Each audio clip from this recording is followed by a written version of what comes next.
Welcome back to Factory Sealed. It is June 16th, 2019. My name's Eric Peters, and joining me today, Mr. Jan Ragan. Hey, guys. How's it going? Mr. Mike Tyson. Hello. And Mr. Daniel Curtis. Top billing, bitches. That would be bottom billing. Yes. That's how that works. Dan. Oh. It's okay, Dan. Best for Strong them. start. It's been a long week. They haven't started lists and organization in Het yet. They're still working on the wheel. Well, he as just we offered to light a as we candle a moment established ago, last so- episode, we have struggled with the counting. So Accounting or the count? I mean, I guess they'd be the same thing. the counting. Yeah. Overcounting? What? Huh? Undercounting. What are you talking about, you kids? Welcome I back, don't know. everyone.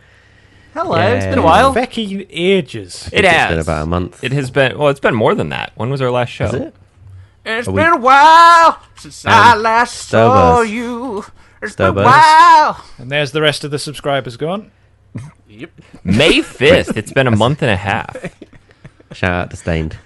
I was going to say, everyone fucking loves Stained, don't they? I think. I don't know. No, because we all grew up out of the early 2000s.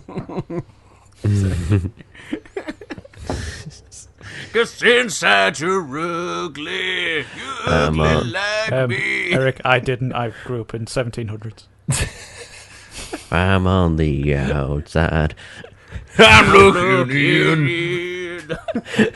I always remember that live video where you had Fred Durst next Fred to him. And Durst. Fred Durst, like the guy from Stained was being all serious, like, I'm on the outside. And like, Fred Durst is there going, oh yeah, I really feeling those You know what my ladders. favorite part of this show is going to be? Is that whenever Mike goes to give a punchline, he's going to go robotic and just stop talking. It's going to be hilarious. Happen again. We're gonna totally get all of his jokes.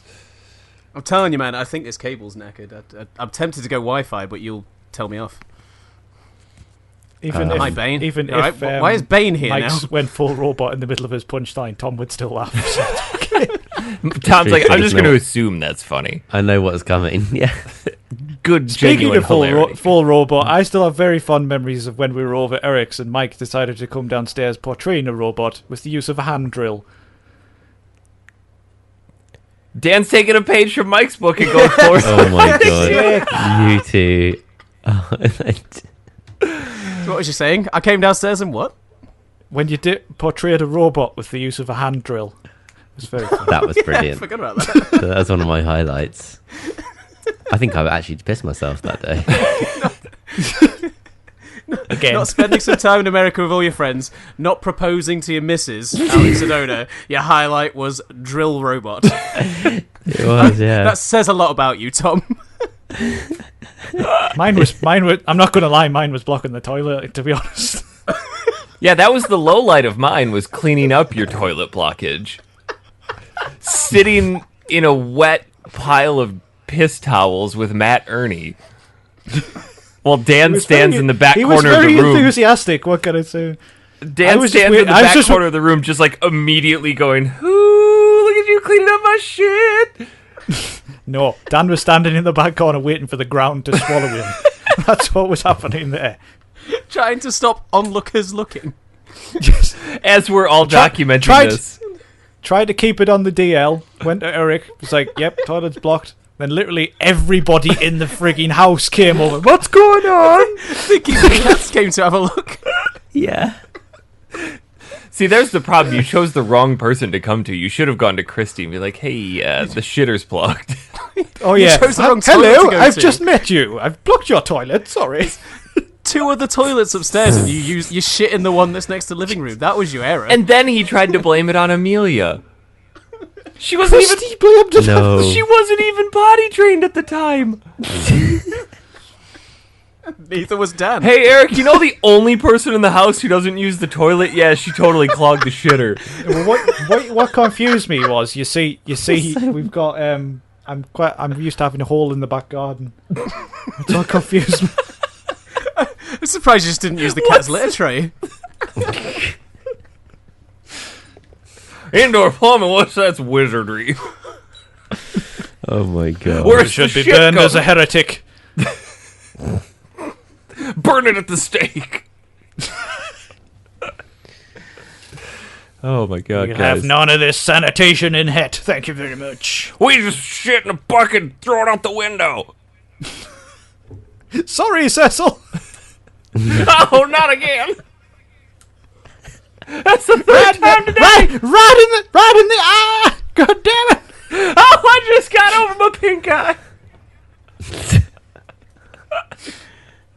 Then I went up the street and that friggin' Zach Foley was flinging piss rags out of his window. Don't go down the end of that street. That's where piss eyes lives. Piss Eyes used to love seeing that duck panda on a daily basis, but Oh, jeez. Piss Eyes anymore. just sits in a completely darkened house telling his tale of war. Damn kids, get off my lawn.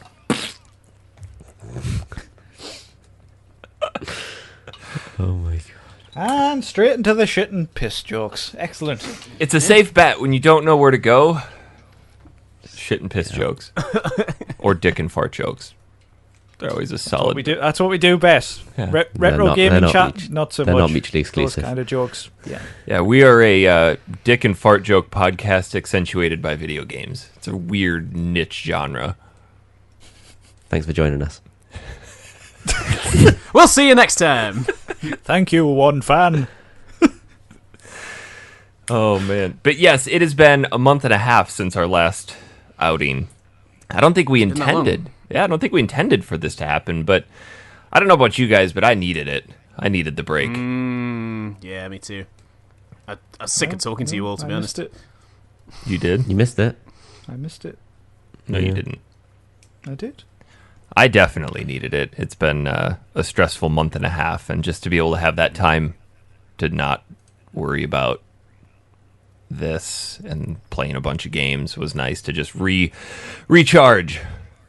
I'm with Dan. I've missed it, but at the same time, the break has been good. Yeah. And also, me and Hazel are like in the process of buying our first home, so that's been like taking up a lot of our time. What the hell was that? Huh? Did you hear that? There was some banging from one of you. What happened? I don't know. Did I? There was some banging. It's hard to follow Mike in a conversation because he just disappears every 3 seconds. Yeah. He has a little pause, doesn't he? Ah. Little I Hollywood, thought that little was just for Hollywood me. I'm pause. glad. But I can try going Wi-Fi if you want. oh god, Might be better. you could try. I'm on Wi-Fi. Of So it's Dan. course you are. I told you the potatoes Ethernet port is knackered. Like God. we bought him a computer. I'm telling you, if that was running webcam at the same time as this call, it would not run. It's so slow. It's worse than this. That sounds like genuine appreciation there, fellas. I thought you said it could run The Witcher 3. That's what it said in the description. Doesn't Crisis. say It's at 20 frames. black screen level. You can run the start menu at 20 frames in 800 by 600. Hey, they've got that thing working on Switch, so Switcher. Well, there you go. yeah, There you the go. Switcher. The Switcher 3. They missed the trick there, didn't they? But Yeah, before, but no, what I tried to say to you guys was I'm with Dan. I missed it, but at the same time, it's been nice to have the time off because, like, me and Hazel have been busy sorting out buying our first home, so it's been very busy. that's a chore and a half. Yeah, that's fair just enough. a bit. I somehow ended up in Toronto with Tom for a week. Toronto. Toronto. Yep. He did. Hey, he you did. saw Jess, didn't you? Yeah. What somehow like you went outside your house and just ended up in Toronto, like it wasn't planned or anything. Yeah, except I went out my house, I got in the car, I went to the airport, I bought a ticket, I sat on a plane for 5 They hours. said Toronto on it. Yeah. I just went to the one plane that had the Canadian flag on it. I'm like, well, surely this will get me to Tom. And it did. Yeah. Do they have more than one airport in Canada? No, this is the only place worth going. This is where everyone lives. Yeah. On the border. It seems like it with the number of friggin' skyscraper condos you guys have there. Yeah, it's very dense. Yeah. A lot of Canada is just empty. There's just nothingness. But It's got half the population of the UK, but like 100 times the size. yeah, Why it's the wild. fuck does nobody live there, idiots? Because it's cold as shit. It's- Yeah, like when you go too far Yeah, north, people like being cold. It's fine. gets well cold, mate. Gets proper cold. Is Like the being- White Walkers up north or not? The White Walkers. It's alright, if the White Walkers attack, you'll just take them all out in one episode, so it's fine. Yeah. Don't Spoilers. spoil anything. I still haven't seen that Oh. ending. One Oh, is out this a of Game 5 of stars, Thrones? it was shit. That's all Except I the guy at that one game store we went to, Tom, ruined the ending of Game of Thrones for me because he just wouldn't shut up. Oh, I didn't even know. See, I don't watch it, so I missed that reference. I I'm sitting apologize. there. So Tom and I went on a 3 or 4 day game hunting. Bender. Yeah, just a game bender. Because my money was worth infinitely more up there, so I got way more bang for my buck. How much maple syrup did you come back with?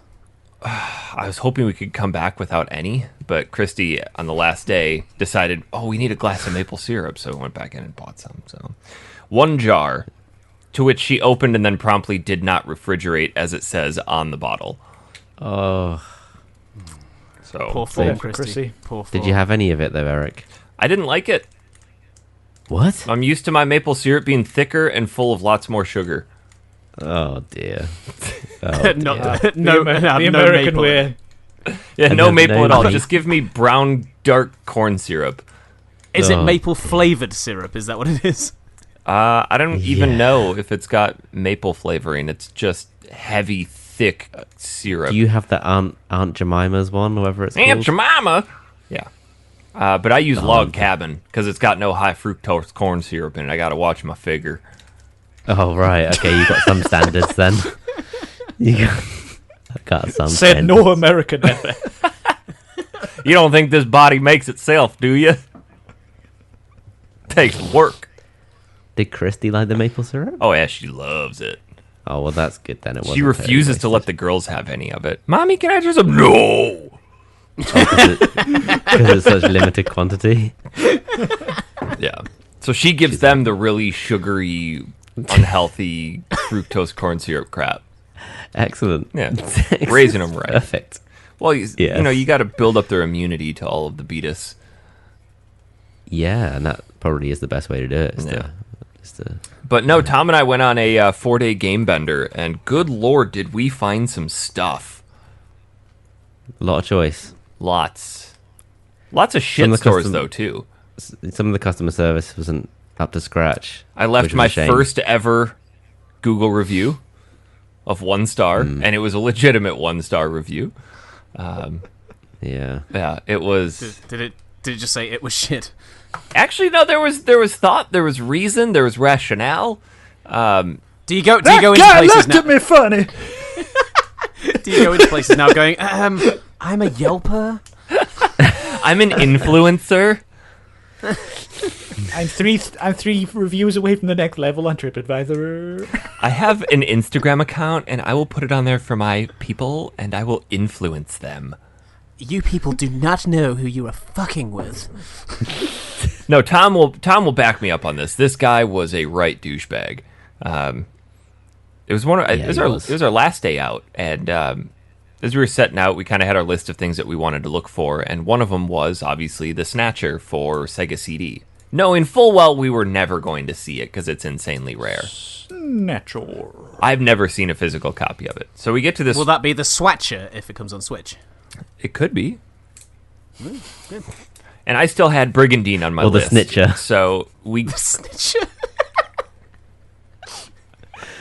we get to this first store, and we always go immediately to the really rare case. And what are the first 2 games we see sitting on the shelf?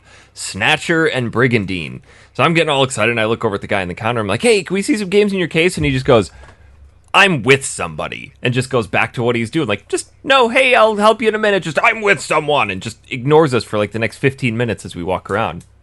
And eventually he comes over, and we tell him what we want to see. And the dude was just really short, had no interest in talking about any of the product. I told him that the Brigandine copy wasn't complete, and he was trying to sell it as complete. And he just took everything from me, put it back in the case, and walked away. Zero conversation, zero... Said nothing. Just literally nothing. And the defense on... We just basically left a review saying the customer service is really poor.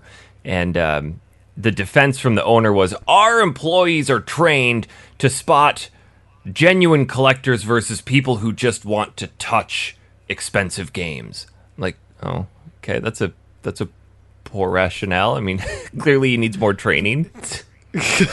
Maybe he just didn't suffer fools gladly. Hey, I was genuinely going to purchase that Snatcher if the disc maybe the night before he'd had a massive curry and had the galloping shits, and you were interrupting his need to go for the shit. I don't know. Maybe he'd just split up with his wife. Maybe he's just a wank shaft. If someone We'll says, never know. hey, I would like to take a look at this $700 game, you could probably at least just be like, yeah, no worries, but I'll... All right, let's have a look at this $700 game. I'm just with then. somebody else right now, but I'll hang around for a sec. I'll be right over when I'm done with this dude. Yeah. Oh yeah, I'm having a laugh, but I fucking hate poor customer service. I really, really do. Yeah. I know some people in jobs that they hate, but I mean, if you're working in a video game store like that, you must have some love for the medium. Well, and just to be fucking miserable like that, like It just happens. It just happens all the time in customer service, though. People are just always miserable. I'm like, how did you get this job, and how do you keep this job? Well, we looked at the reviews for that store too, and this specific guy had been called out in probably a few dozen different reviews too. So we're like, oh, okay, at least we're not the only ones having this experience. Yeah, that's true. Interesting. But yeah, we were, moral of the story, we saw a copy of Snatcher and damn near would have purchased it, but somebody had run the discs through one of those disc mates and tried to resurface it themselves and just totally fucked it. So bad. It was, and then when you pointed that out, it was just received with a completely blank expression, like no words, nothing. Like not like oh yeah, shit. Well, we should probably knock the value of that down. Maybe. Yeah, he didn't want to hear any offers. Yeah, like maybe we can come to an agreement. Like I agree that is reproed, and just Jesus. And then when because Brigandine, a lot of people don't really check for the map. And I open it up and I'm digging through it, and like that right there should have been a sign like, hey, this guy's actually interested in purchasing this. He's looking for stuff and he's telling you, hey, this is incomplete. He goes, oh, okay, and just puts it back up there. Yeah, it was bad. All right. It was bad. But on the other hand, received probably some of the best customer service I've ever received at any game store. The first one we went to was a place called One Up Games in Hamilton. Yep. And they had just gotten back from Anime North. And all of their bins and shit were still laying around. And what turned out to be the owner was just walking around with us, chatting, digging through the bins. He's like, hey, what are you looking for? And would help us find stuff. And I came out with probably 8 or 9 games and left one of them there unknowingly. And we're sitting there. We left and went and had lunch somewhere, and I checked my Facebook. And it's a message from this guy I didn't know. I'm like, who the fuck is this? So I accept it. I click into the name and I see a message from him. He's like, hey, Eric, this is so-and-so from One Up Games. You left a copy of your game here. Do you want me to ship it out to you? I'm like, no, we're just a couple miles down the road. We'll come back and get it. But like, he went to that extreme to try to find me and say, hey, you left your game here, because he overheard Tom and I talking about the show. So he knew we would have had some sort of online presence and just did some internet sleuthing and found us. So really high quality customer service there. Yeah, that's awesome. Yeah. You're famous, Eric. You're famous. But I've developed a new unhealthy obsession for collecting Japanese imports. Oh god, that's my yeah. They're so cheap and they're so beautiful. Yeah, that's why I collect some of them as well, because they are much cheaper than the North American copies, and the artwork, like especially on the PS1 discs, they're like edge to edge designs. Yeah, our PS1 discs have like that little black rim where it's like they've taken a sticker and stamped it down on top, and it doesn't quite fill the whole thing. But like the Popol Croix discs, which Tom got me Popol Croix 2, and then I found a copy of Poporo Gu, which is a sequel to that. But then we got like Tales of Eternia, which is incredible. So, oh yeah, I believe it's pronounced Poporo Gu. It says Poporo Gu. I didn't want to be the inappropriate? I don't think it is. Probably. Oh, okay. Shit. I didn't want to be the one to say it, but now that you did, we can blame you. Oh, great. Thanks. Yeah. Yeah. So overall, it was quite the trip. We did a The VR experience. yes. So have you guys heard of the Star Wars Secrets of the Empire, the Void? Yeah, I want to do it so. Yeah. So badly. Me too. the weekend before I went to Toronto, Christy and I did that in Las Vegas, and it was incredible. One of the coolest VR experiences. And in Toronto, they had another one called Nicodemus, which was horror-based. And good God, one of the most terrifying things I've ever done. It was terrifying. Oh, I didn't realize you'd done a horror one. Yeah. No, Oh me my either. god, dude! It was really clever the way they did it. I'm on Oh board. I my love me some God. horror. So if you don't know what the Void experiences are, it's a hyper immersive virtual reality where you have a full headset, visor, surround sound headphones, and then a haptic vest.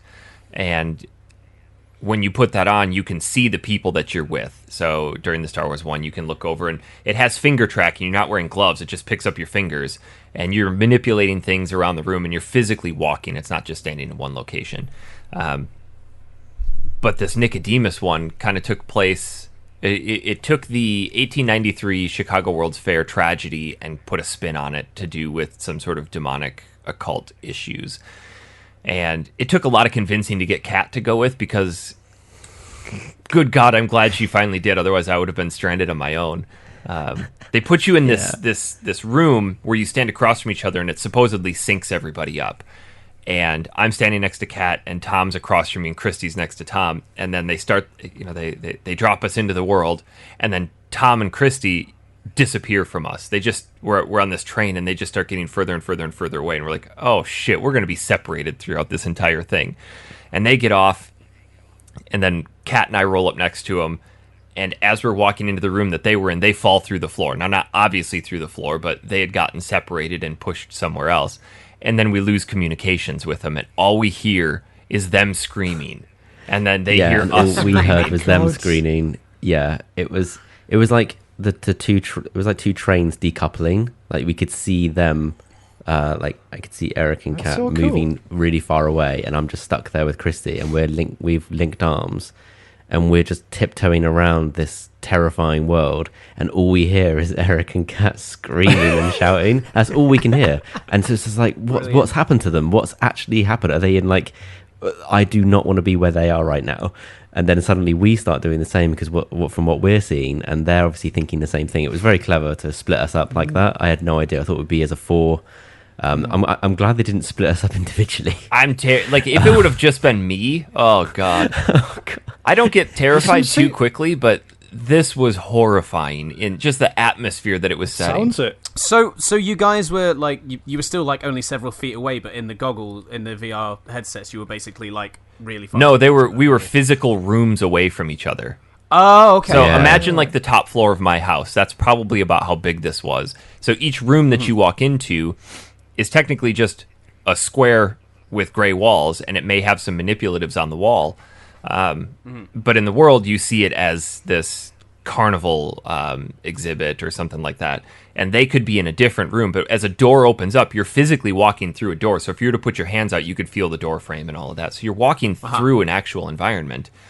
I have no idea how it worked, actually, the way it split us up. I don't understand how that really worked, because you guys weren't on a physical moving platform. No, so I cheated a little bit because I was curious too. I looked up, and you have a little gap below your eyes, and I peeked down, and I could see you guys there. And in the video, you were like 150 feet away from us and stepping off the train, and I'm watching, and I could still reach out and touch you if I wanted to, and you're stepping off. So I think what happened was you guys, it did that to give you time to work through the rooms ahead of us. But I still don't know if we all went through the same things, because That's, yeah. yeah, it was the one room. I'm still convinced they put somebody else in there with us, because we asked beforehand, like, is anybody, like, any physical person going to come out and grab us? And like, no, nobody will grab you. Like, the way that they phrased that was a little strange. But we walked into this one room where it was very BioShock Infinite, where they had these very realistic looking Victorian dressed mannequins in this display case.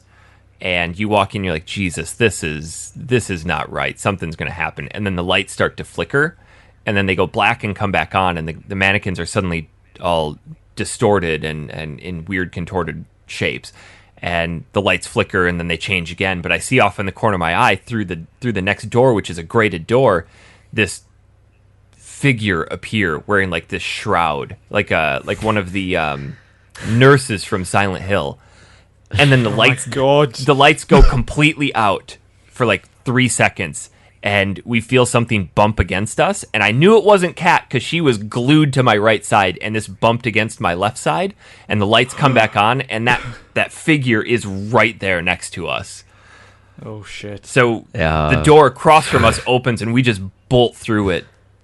It was terrifying. So how long was this? What, like an hour? About 20 minutes. 20 minutes. 20 minutes. That sounds min. I really want to do one of these VR experiences where it's the Star Wars. Oh man, they're expensive, but my God, they're worth it. Yeah. I think there's a lot of potential for this kind of thing, though, in the future, particularly as VR gets more and more advanced. So it's just going to be segue into that. A huge thing. I was going to say the Star Wars one is probably the coolest one I've played. Christian had a freaking blast with that. And I picked up the Oculus Quest that came out shortly after our last show. And there's a game on there called Vader Immortal, which, come to find out, is actually written and done by the same guy that did the Star Wars Secrets of the Empire. And that experience in the Oculus Quest is about as close as you'll get now to that full moving around VR experience. I can agree with that. The Oculus Quest is going to usher in a new era of VR. It is just exceptional. Just a side note of you in that Oculus Quest. My favorite photo or video that we got sent whilst you guys were there was like Kat sent that video of it just said the Petersons are really antisocial. Antisocial. And it's just like this video of Christie's on playing Beat Saber on PSVR, and you're just 2 feet next to her playing Beat Saber on your Quest, and you're both just there going wiggling around. It's like, great, come to Tom's house and then just hide in your VR. Plug yourself in. Oh, yeah. I tell you what, that Quest, if you're on the fence about VR, it is the way to go.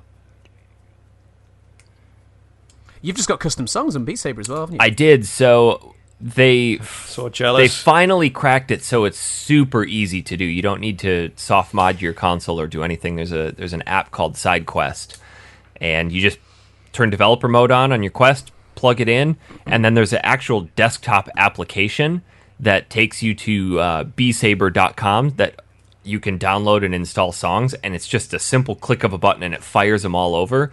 And then you log into you load into Beat Saber, and you've got just an extra cube on the bottom that says custom songs. And holy crap, it takes it to a whole other level. Now, there are some terrible custom songs. These people have put minimal effort into it. But there are some other ones. Christy and I have been playing for probably an hour or two every night since I got that figured out. And that alone is worth the entry price of the Quest. I can imagine, because one of the things with Beat Saber is they've released a couple of music packs now, but to have custom songs would just be incredible. I get a little bit sick of the same songs, I guess, but I still play it to death all the time. It puts it on that sort of Rock Band level, though, doesn't it? You go on Rock Band, and it's just thousands and thousands and thousands of songs, and I've over the years between Rock Band 3 and Rock Band 4, just the amount of music packs and stuff like that I've downloaded, because I still play Rock Band from time to time now, because I used to play the drums years ago, and I miss playing the drums, so cheapest way for me to play the drums is playing things on Rock Band rather than buying myself a kit that I wouldn't be able to have in the house anyway, and just fire it up from time to time, drum for a bit. And see, I would love it if Beat Saber went that way of having that kind of store, but at the moment they don't really have. They have kind of more obscure music. They've literally this week just released a music pack for Imagine Dragons. How pretty big. Weird is that, though? Yeah. What a weird choice. It is strange. I know. But they are a big band, though, so maybe it shows kind of they're trying to transition into getting those bigger bands. I will say, though, that that music pack, after playing through all of them, is really good. It's really challenging. Maybe Imagine Dragons are just big fans of Beat Saber. Yeah. Yeah. On a side note, I prefer the Guitar Hero drum kit to the Rock Band one. Do you have Me which too, one with the do you- symbols. With the symbols, yeah. I never played on one of those, actually. I only played the Rock Band one. Yeah. On a side note, me saying about maybe Imagine Dragons just really like Beat Saber. Have you guys heard that you can now play the first world, like entire island of Cuphead in a Tesla? No. Just because... Yes. who's the Tesla guy? Tesla guy, is it Elon Musk? Isn't it? Yeah. Yeah, Elon Musk, because he yeah. just really loves Cuphead. He basically got in touch with the developers of Cuphead, and they've basically, you can play Cuphead in a Tesla now. It's so funny.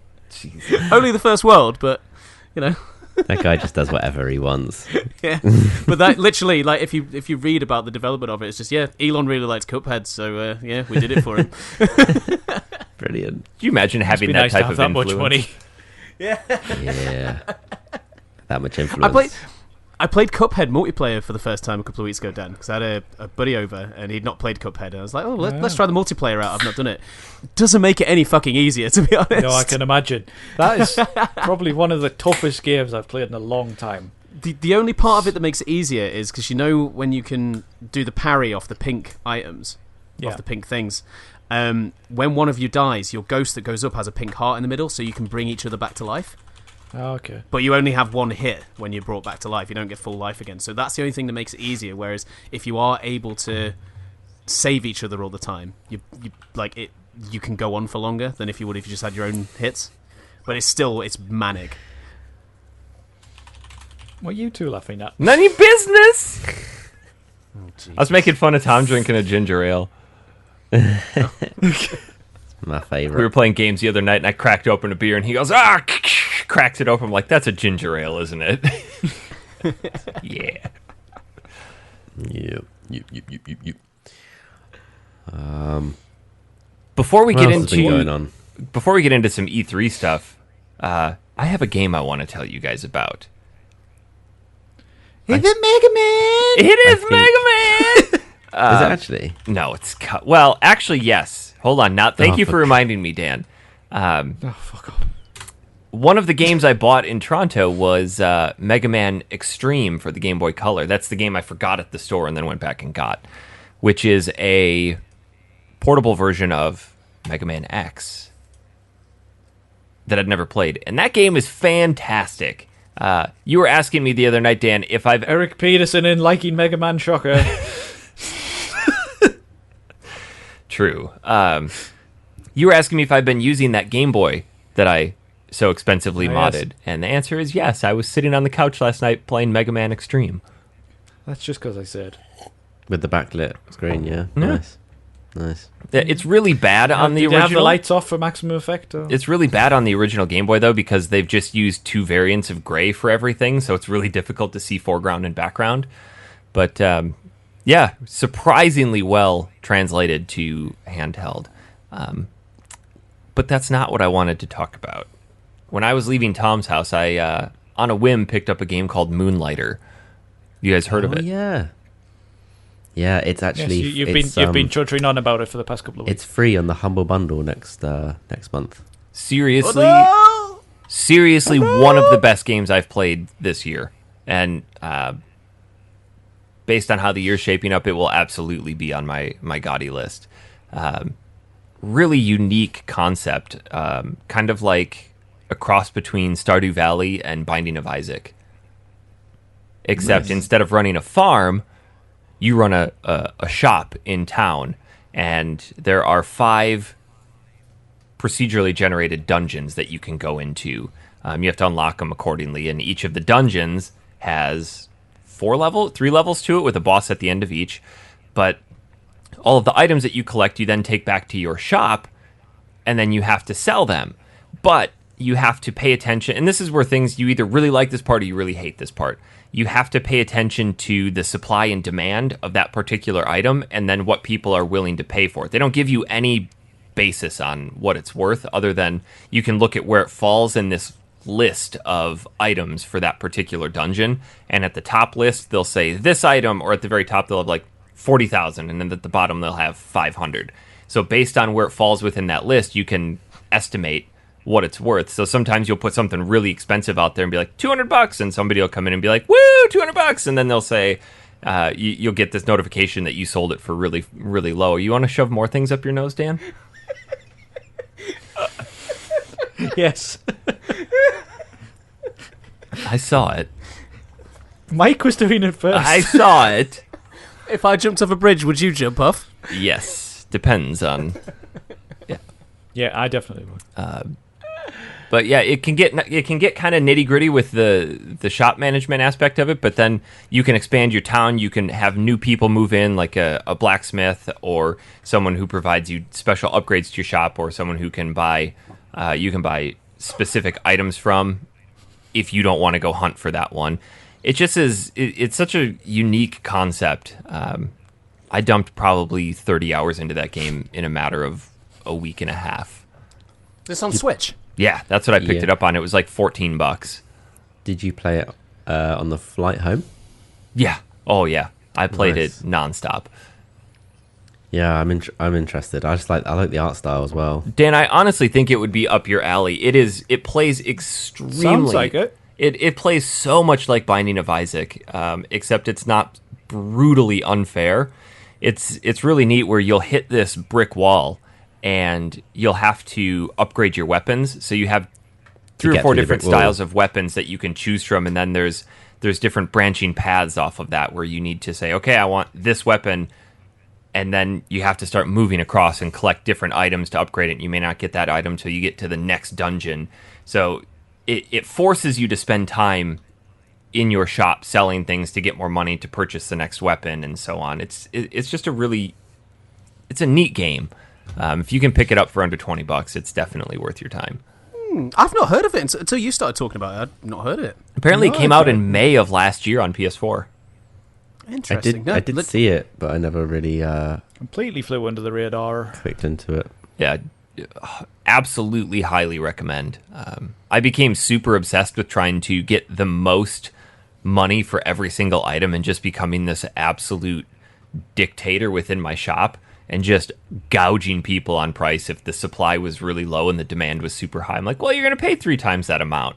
And then you can good old American capitalism. you can get these decorations in your shop that encourage people to add different tips to it. So that's all I did. So every price that I put out there, people would end up having to pay double that because all of the decorations that encourage tips.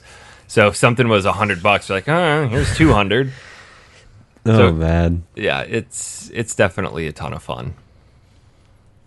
yeah. I quite like games like that as well, where you get to dictate how that's the one thing Roller Coaster Tycoon has as well, where you can like bump the prices for all your rides and your shops and your bathrooms and stuff like that. You It's two always just like fun being to a do. twat, basically. Oh, you should see me play Fable 3. Oh yeah, First thing I Yeah. do, buy up all the property and jack the rent. You never play Monopoly with Eric. No. Jesus. Speaking of cheap Switch games, Eric, you wanted to talk about Cadence of Hyrule. Yes. I would also like to as well. Oh, man, let me tell you about this. Actually, I'll let Mike tell you. Yeah, sure. So, so earlier this week, a game called Crypt of the Necromancer, which had been out for quite a while, which is a procedurally generated kind of Bioshock of Isaac style, Binding of Isaac style Bioshock game, of Binding? where Bioshock of Binding game where you but you go through the dungeons. is it Necrodancer? Yeah. Buff the Fuff. Yeah, Crypt of the Necrodancer, and you go through and you have to do everything to the beat, so there's music going on, and it's all procedure generated, so it's all completely random every time. And Did you pick that one up, Mike? I did, yes, because my thought was, because a couple of days before Cadence of Hyrule came out, which is essentially the makers of Crypt of the Necrodancer have been given the Zelda license to create a Zelda version of Crypt of the Necrodancer, and because that was coming out, they put the first one on sale. So over here it was like £2.50, £3, I think, here. for the first one. And I was like, well, I'll get the first one, see if I like it, and then if I like that, I'll drop the dollar on the Zelda one, because the Zelda one's like £22. And playing it, wasn't that fond of it at first. And I wasn't was like, you sold. know, I'm gonna keep giving it a go. And I started to get into it a little bit, and I was like, I can see myself sort of liking this. I might just go for the risk on the Zelda one, and bought the Zelda one, and I'm so glad that I took the risk, because Dan, you shared a review the other day, wasn't it? And the headline of it was, it's the best Zelda offshoot ever. And I don't think that was me. It might have been Tom or something. I think I did. One of you shared it anyway, yeah. And I think I have to agree, because it is still Crypt of the Necrodancer, but it's not procedurally generated. Like there's an actual overworld, it's like similar to Link Between Worlds and Link to the Past, and everything is there. It's got all the music. It's all stylized like a Zelda. It's a real good time. I'll tell you the one thing that turned me off to Crypt of the Necrodancer was that it was almost too similar to Binding of Isaac in that you go down into the dungeon, you collect coins that you can use in the shops that appear within the dungeon, but then as you... Sure they're not rings? No, these ones are definitely coins. They're circular and they're hollow. They're definitely coins. Sonic collects them. Yeah, Sonic collects them. Not Mario. I hate you! I hate you! So shops will occasionally show up within the level. And side note, when you go into the shops, I like how the music changes to have the shopkeeper start singing in this insanely ridiculous falsetto that they've carried over to Cadence of Hyrule. Yeah, they have. If you're close to a shop, you just like... Because in the original Crypt of the Necrodancer, you can't see where the shops are. It's like Binding of Isaac, where the map develops itself as you go along, or you can find an item sometimes that will reveal the whole map. But like as you're getting close to a shop, you'll just start hearing in the background like this, like along with the music, and you go in. There's just a like huge guy in there, like just singing sort of opera style. But the one thing I did not like about it is that when you die, you have the choice to either restart that dungeon and lose all of the stuff that you'd collected, or go back to town or the main dungeon or the what do you really want to call it, the top level, and spend your diamonds on certain things. But you don't really ever get any items that you can continually carry through. You do, Eric. There's in the... I think they call it the lobby, don't they? In the lobby, there's several different shops. Yeah. So there are some permanent ones. When you go into each shop, they tell you what they are. So, like, one shop is these items will now appear in chests randomly, and there's another one that's like these are permanent upgrades. Yeah, like a permanent health upgrade. But in terms of like weapons, you didn't get any permanent weapons to carry through. Oh no! It is like Binding of Isaac in that instance, yeah. But like Mike said, you get down in there, and then everything is to the beat of the music. Your movement and all of the enemies have very specific movement patterns. Like the skeletons will move every second beat. So one beat they'll stand there and wiggle, and then they'll throw their arms up on the next beat and then move. So it's actually very strategic in how you have to maneuver around and attack people. And if you and then also it does look like a very clever game. Yeah, it is. You've then got to stick to also if you miss the beat, so you've got to move to the beat as well. And if you miss the beat, you lose your multiplier. So as you kill enemies, as your multiplier is higher, you get more coins each time you beat the enemy, which means you can buy more things in shops, make yourself more powerful. But if each time you miss a beat or get hit, you lose your multiplier. So it's strategic to try and keep to the beat at all times. And that was the one thing that I wasn't super keen on. I was afraid that they were going to just skin Necrodancer with Zelda and it'd be the same thing. But that's what I was worried about. Launching into Cadence of Hyrule, it is a true overworld Zelda map with dungeons that you play exactly Nintendo like. would never ever give them the license unless they did it to Nintendo standard. Yeah. And there's secrets as well. Like there's areas where you see like cracks in the walls and you can use bombs and things like that. And they've taken sound effects and music from, so far from what I've noticed, quite a few different Zelda games. Specifically, Link to the Past is obviously a major inspiration for this. Like when you go through the Sheikah Stones. So obviously from Breath of the Wild, they have these Sheikah Stones that you can use to teleport. When you touch one, it becomes a new teleportation area. But when you teleport through them, it's got that teleporting sound from Link to the Past. But just moving around the world is great because when there's enemies on the screen, you have to move to the beat, but as soon as all the enemies are gone, you can just move however you want. So you're not stuck just bouncing around to the beat, which does get kind of old. It's so incredibly. I don't know, unique. Eric. Sorry to interrupt. I wouldn't argue that it gets old in Cadence of Hyrule. It can get old in the original Crypt of the Necrodancer because you don't really know the music. It is that game's music. But when you're playing Cadence of Hyrule because you know the songs. You know that a lot of the overworld map is the overworld music of Zelda, and standing there and doing the beat to that, it feels so good. But once you clear all the enemies out of a specific area and you want to manipulate some rocks to jump up on stuff, you don't want to be bound to jumping to the beat. Oh yeah. But the you do get permanent upgrades on this because, like I said, it's not procedurally generated. It's the dungeons are. You go to actual areas. The dungeons are. Yeah. Are they? Oh, I didn't know that. Okay, but the overworld isn't. So you do get to areas and you do get permanent upgrades, and you pick up certain weapons like I've picked up the boomerang and bombs and things like that, and you do get them permanently.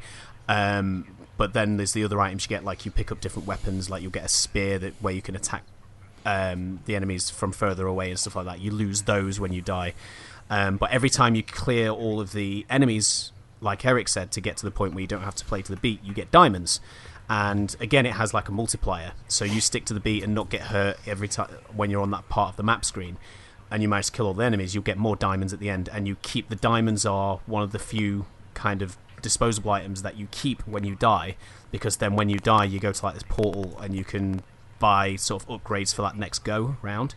But then each time you go, each part of the map you go to, all of the enemies will have returned since you last died, so you can keep collecting the diamonds. Yeah, and in Crypt of the Necrodancer they did not. If you died and didn't go back to the lobby and spend your diamonds, they disappeared. Yeah, exactly. But they've got really neat little challenges. I don't know if how far you've gotten into it, but I've done the first dungeon, but I did spend a long time doing a load of the map screens, so I've been on the world map quite a bit. But yeah, I have done that first dungeon. So you'll get to certain areas that are like, hey, this treasure chest on this map has a certain criteria to it. You need to beat all enemies on this map without missing a beat and without taking any damage. So it definitely forces you to be strategic in that, or it's this one you have to beat within a certain amount of time.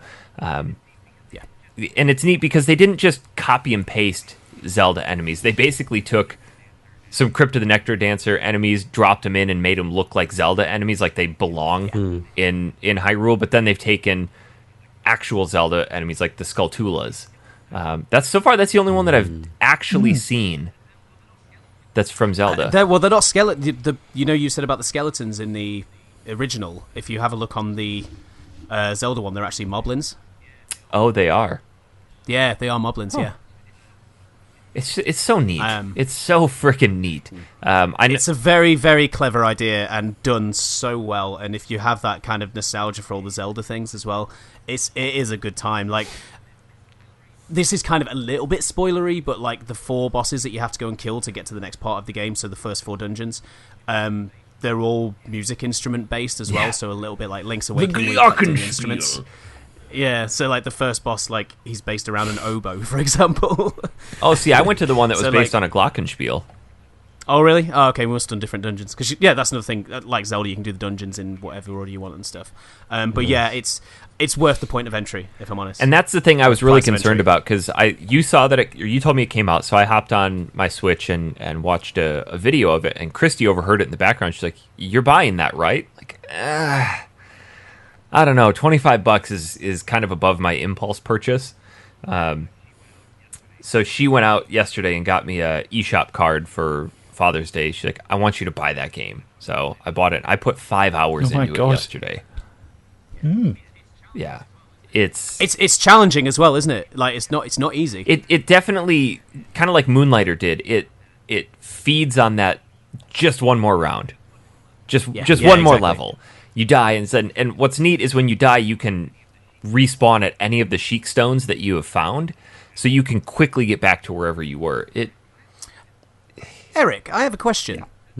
You said that the dungeons are procedurally generated, but the dungeon that I did, there was like your typical Zelda dungeon style. You go in and there was a chest up on a ledge. That part's and not. I had to go through the dungeon to get out through that part to then go do the chest and then go through back down the dungeon again. So I guarantee they are procedurally generated, because the one that I did, you walk in and it's the one with all the fans and the wind and everything. That opening section of the dungeon was not procedurally generated, but as soon as you get into the part with enemies, it is. Mm-hmm. So I knew where the shop was right towards the end of the dungeon, so I could walk back into the exit, go up the stairs where the boss was, cycle my way back through, and get to the shop. Well, it wasn't there. It had moved to a different location. Wow. So that section where you're I'll have fighting to take your word enemies, for that, but yeah, the evidence I've seen says otherwise, but I'll take your word for it. He's been wrong before. never. Exactly. When have I ever been wrong? But yeah, I think what I'll kind of put a pin in this with is if you are a Zelda fan and you're umming and ahhing about it, like, give it a go. Like, it is worth the price of entry. Or better yet, the great thing about the Nintendo eShop is you can put things on your wish list and you'll get an email that says when it's on sale. See, this is one of those things, though, that if you're wanting it a little bit cheaper, like, wait for that. But I would say it's definitely worth that price of entry. support these types of games. Otherwise, we'll not stop seeing them, but we'll see more made like this. It's so unique for Nintendo to give away the license for one of their most beloved franchises, and these people knocked it out of the park. Well, look at the success of Mario Rabbids. Hyrule Warriors as well, didn't they? Oh yeah. Yeah, I mean, that wasn't the best. And Mario and Rabbids. And look at the success of Mario Rabbids. Mario Rabbids is a fantastic game. Yeah. Very surprised we didn't get a sequel announced for that this year. I know that there are a lot of people on Facebook. I posted something last night about this that were like, yeah, I've been hemming and hawing about it, and honestly, drop the money on it. You will not be disappointed. I remember when they first announced it, I think it was the January Direct this year, and it was the one of the very few games that I was like, oh, I'm quite interested in that. See, and I was the exact opposite. Just because of the rhythm aspect. But it's so good. I think, Tom and Dan, I think you guys both would genuinely enjoy it. With your genuine love of rhythm games, I think you'll like it. Yeah. Yeah. And just hearing how I don't know the music composer's name, but what he's done to the traditional Zelda songs is incredible. Awesome. Yeah. I know we want to get onto E3 as a subject in general, but whilst we're talking about Legend of Zelda, shall we speak about Link's Awakening? Yes. Whilst we're still on that kind of subject vein anyway. God. Woo. Segway. Anybody else's nipples hard? Yeah, I'm excited, man. I mean, so up until these past couple of weeks, as you guys know, Link's Awakening is the only top-down /2D Zelda I've ever played, which was for the show. So, but recently I've played and finished A Link Between Worlds, and I absolutely adored that as well. You got to get on Minish Cap, dude. I am so excited for this Link's Awakening remake because, 1, it looks fantastic. 2, I enjoyed it when we played it. But 3, when we played it, because we did it for the show, I did, towards the end, start using a guide more and more. And kind of a lot of those dungeons were a bit... I don't have that kind of memory of them because I was kind of skimming between the guide.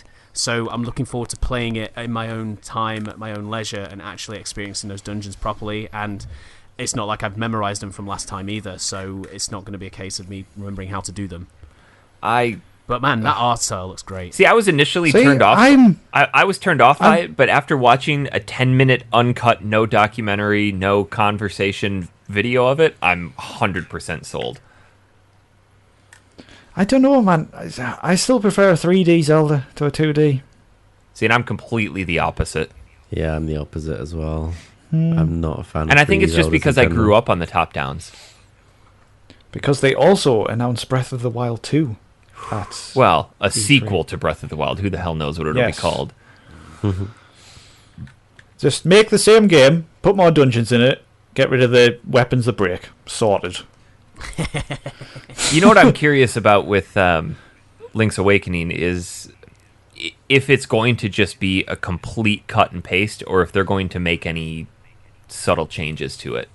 I was listening to IGN's Nintendo Voice Chat the other day, and Brian Altano was on it, and Brian Altano absolutely adores Link's Awakening. It's like one of his favourite games ever, and he got to play it on the E3 floor, and he himself said that like they have put little differences here and there, because he knows the game off by heart. Apparently this is like his anecdote, but he was there like, you know, the person was stood next to him going, oh, if you go down here to the beach, you'll get the sword. And he was there like, yeah, I know. And then, like was one of the few people who beat what they had in the demo because he could just memorize the entire thing. But even he said that like there's little differences here and there. Like the example he gave was down in the beach area, there was some fishing that you could do down in the sea, and it's one way to get the bottles and things like that. Nice. Yeah, So there's definitely going to be stuff in there. I thought you were going to say it was like a nudist beach or something like that. That would be a big... Hell yeah. That's that scene where him and topless 60-year-old grandma just waving at you. The one from Wind Waker.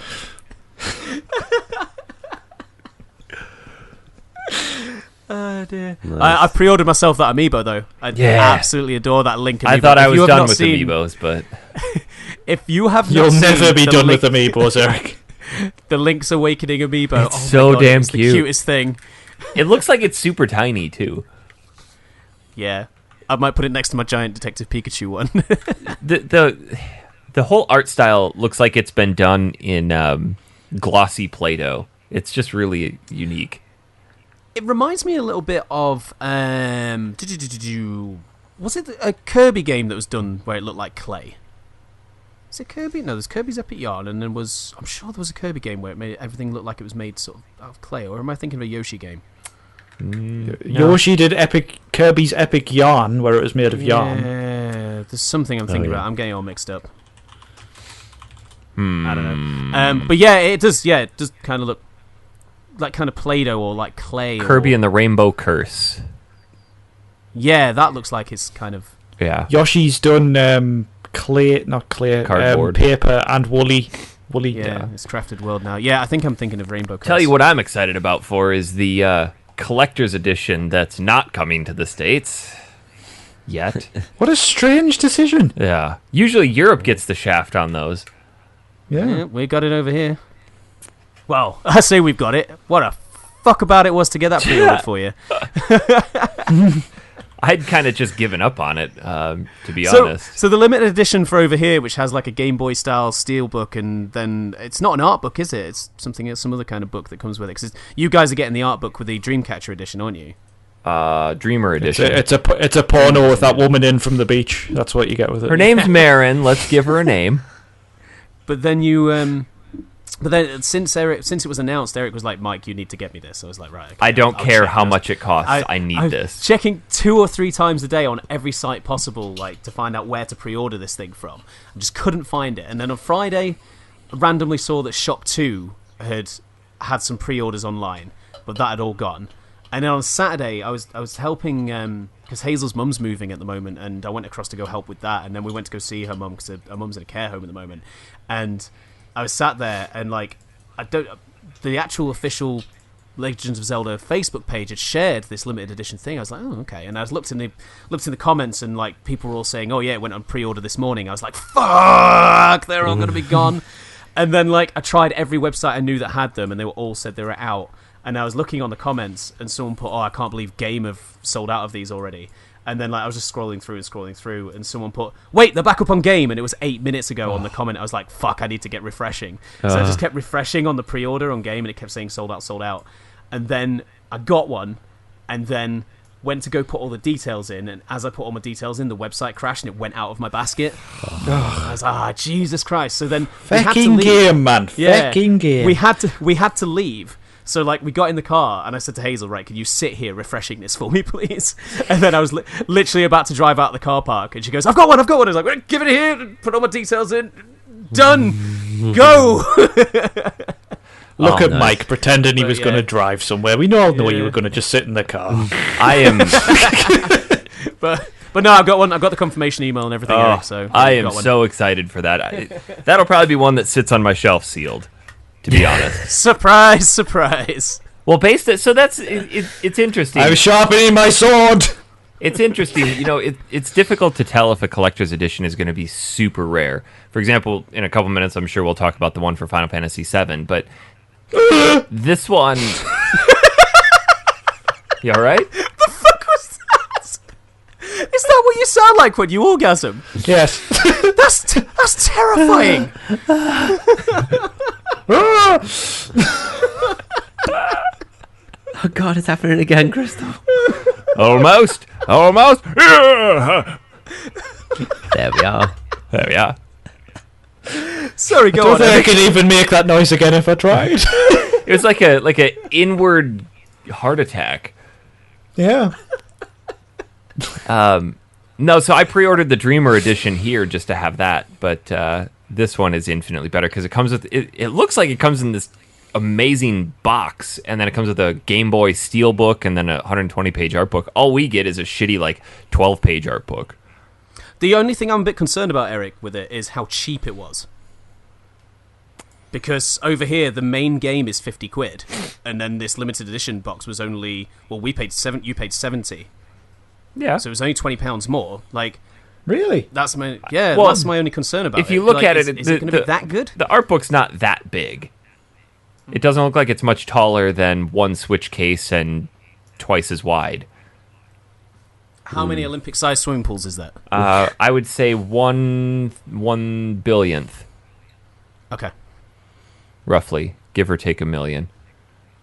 Okay. But yeah, the Dreamer edition just comes with, and it's not even the same art book; it's a different one. So, I can't wait for this game. Probably my most anticipated game of this year. Here's the big question, though: can Eric wait for the next time he sees me to get it, or is he going to risk me shipping it to America? Will he just... Given your experience last time, I wouldn't do it. I don't know if we've ever talked about that on the show, but my God, that was a clusterfuck and a half. Getting something from where? When you sent me those T-shirts. Oh, Jesus. How long did it take in the end? About 6 weeks. Something like that. But the tracker said that it gone to London and then back to San Francisco, and then they turned up on my door the next day, and I'm like, the fuck? Well, this isn't San Francisco, is it? But talking about that Breath of the Wild sequel, to me, looks like they might be going a bit of a darker Majora's Mask route, which I am keen. As long as they don't do the timed dungeons again. Yeah, true. But if one of the things with this, people are saying, "Oh, this probably isn't going to be for a while." But if they're using that same engine and just building upon it, like Majora's Mask did with Ocarina of Time, I don't think this will be that long. I think we'll see it in the next year and a half. I don't know. Based on Nintendo's track record with how many Zeldas they put out per console, it's one, maybe two. So this one might be the swan song for the Switch. Don't know. Well, they're on about they're going to support the Switch for a long time, aren't they? And a rumour has it that Nintendo is planning 2 new Switch variations. Which I'm surprised they didn't talk about at all. Yeah. So they're apparently planning a purely handheld one and Switch Pro, essentially Switch Pro, which will be a souped up one. I'd upgrade if the upgrades are worth getting. Yeah. Dan, are you going to go down to the handheld only one? Because you I mainly could do, play I handheld, guess. don't you? Yeah. Yeah. Well, there'd be no point really, because unless it's got any other benefits. He said it, Tom. He said it. What? I don't see the point. I don't see the point. Whenever Tom and I would buy a Japanese game in Toronto, we'd come out of the store and be like, "Oh, why? I don't see the point." Why? I came out with I don't get it. You don't understand it. The very first game I bought was Final Fantasy XII Revenant Wings with the guide sealed. And I didn't know it was sealed till I got back out to the car, and Tom looks at me and goes, "Games are meant to be played. Why?" Why am I Irish? Because it's all we knew how to say. But every time I could just hear that high pitch, "Why?" But why? I don't see the point. Now you've gone Welsh. You know I'm bad with accents. I'm sorry, I don't remember what we were saying. You derailed me with the point. I'm not going to speak anymore. No. What about if we say the words Final Fantasy and 7? Orgasming doesn't require speech.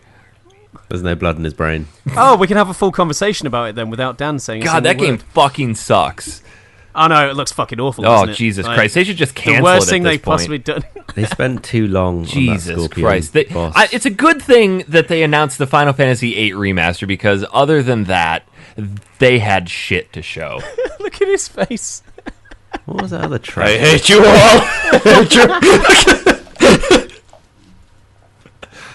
Seventh Heaven looks trash as well. Oh, and God. Tifa's introduction was just kind of mess. They ballsed it up, if I'm honest with you. But It did look shit like, didn't it? I can't even do the joke. No, it looks fucking amazing. too much shit on the screen. Is anybody else shocked that they opened with that? No. I am, because No, the rest of I am. the Square conference is like, well, this is turd. Right, no, the thing is, if they hadn't have shown it at that State of Play a few weeks before, then I'd agree with you. But the fact that they said we're going to show some more at E3, they said in June, didn't they, which obviously meant E3. Yeah, like, true. I think them opening with it was the big thing. Like, I knew they were going to do it. Yeah. It was pretty damn exciting. Because maybe people in the crowd were thinking, look, come on, stop hiding it, just show it, because you did say you were going to show it, so what's the point in having the big reveal at the end? Yeah. They just know that everybody's going to lose their shit Then when they show saved the it, big so- reveal for the Final Fantasy game that matters. So let's just leave it at that. That PC port, yeah. Oh, can't That's what we wait. want. Squall's face finally looks like a face. I preferred pixelated Squall. He's the best looking guy here. attractive guy here. So do you think you'll buy it, Eric? Do you think you'll buy FF8 remastered? Tom, listen to yourself. No. Listen No, to but I'm- yourself. Steady on. You don't buy past Final Fantasy 7 like this. But would you buy but would you buy it on Switch? Yes. I'll get it on Switch, for sure. Yeah. Will I buy it Makes on sense. PS4? What Yes. if it's $39.99? Tom? Yeah. Final don't see the Fantasy point. 8. You've got it already. Final Fantasy 8 doesn't have a price cap for me. You Oh, have to okay, yeah. understand this. Me neither, by the way. I'm curious about. That's why I'm asking the question. Yes. Legitimate Yeah. question. Good job. Thank you. Yeah. Great detective work. What else was there at E3? They announced a new Gears of War. Tom, Gears 5. Gears 5 looks good. Tom, Dan, Tom, don't you reckon? Tom, Tom. Ghostwire. Tom. Halo's reveal was pretty Dan, cool. why are you going on about Satnavs all of a sudden? Animal Crossing. We Shut up, should Mike. really spend some time on Animal Crossing. Yes. Who's buying that, by the way? Everyone. And if you Nah. don't, you're wrong. I Yeah. hate you all. That's the I thing really with do. Animal Crossing. It's quite divisive. We saw a little bit of Marvel Avengers, which looks like hot turd. Yep, no, not I'm sure not about looking forward to that one. anymore. How do we go about that? How have they managed to screw that up? Honestly, Cyberpunk 2077 with the Keanu Reeves reveal was pretty cool, wasn't it, guys? No, you're breathtaking. I like Keanu. I love how CD Projekt Red has give that guy a free Eric, copy of the how can you game. not love Keanu? But does he need to be in that game? It does. Well, I'm not. I guess I'm not a huge does fan of like actual celebrities being put into video games. Like Yeah, Lord but of the that's Rings. That's becoming a Right. thing now. And Keanu Reeves is like cooler than the other side of the pillow at the moment, so Very true. Why? And he's a nice guy. Yeah, he Like, definitely he's is. actually a nice dude. He does a lot of Good charitable stuff. work. Yeah. That game I'm very excited for, Dan. Cyberpunk 2077. I was not fortunate enough to get one of those collector's editions. How much was it in the end? 300 and something? $279. see In the rage time, building in Dan's eyes. in the time it took me to copy the link and send it to Zach, it sold out. Jesus. Were you typing the link out though? Did you put Yeah. HTTP code Yeah, on? I got really confused with the ampersands and the question marks and the backslashes. No. You know, I could possibly be sold on Cyberpunk. I wasn't like Oh man, I'm so sold. because so like sold. those kind just- of first-person kind of RPG games. I know obviously this was not by Bethesda, and my usual problem is Bethesda RPGs. But I wasn't keen on kind of sinking a load of hours into that sort of thing. But Yeah. I don't know. I think I could be sold on it.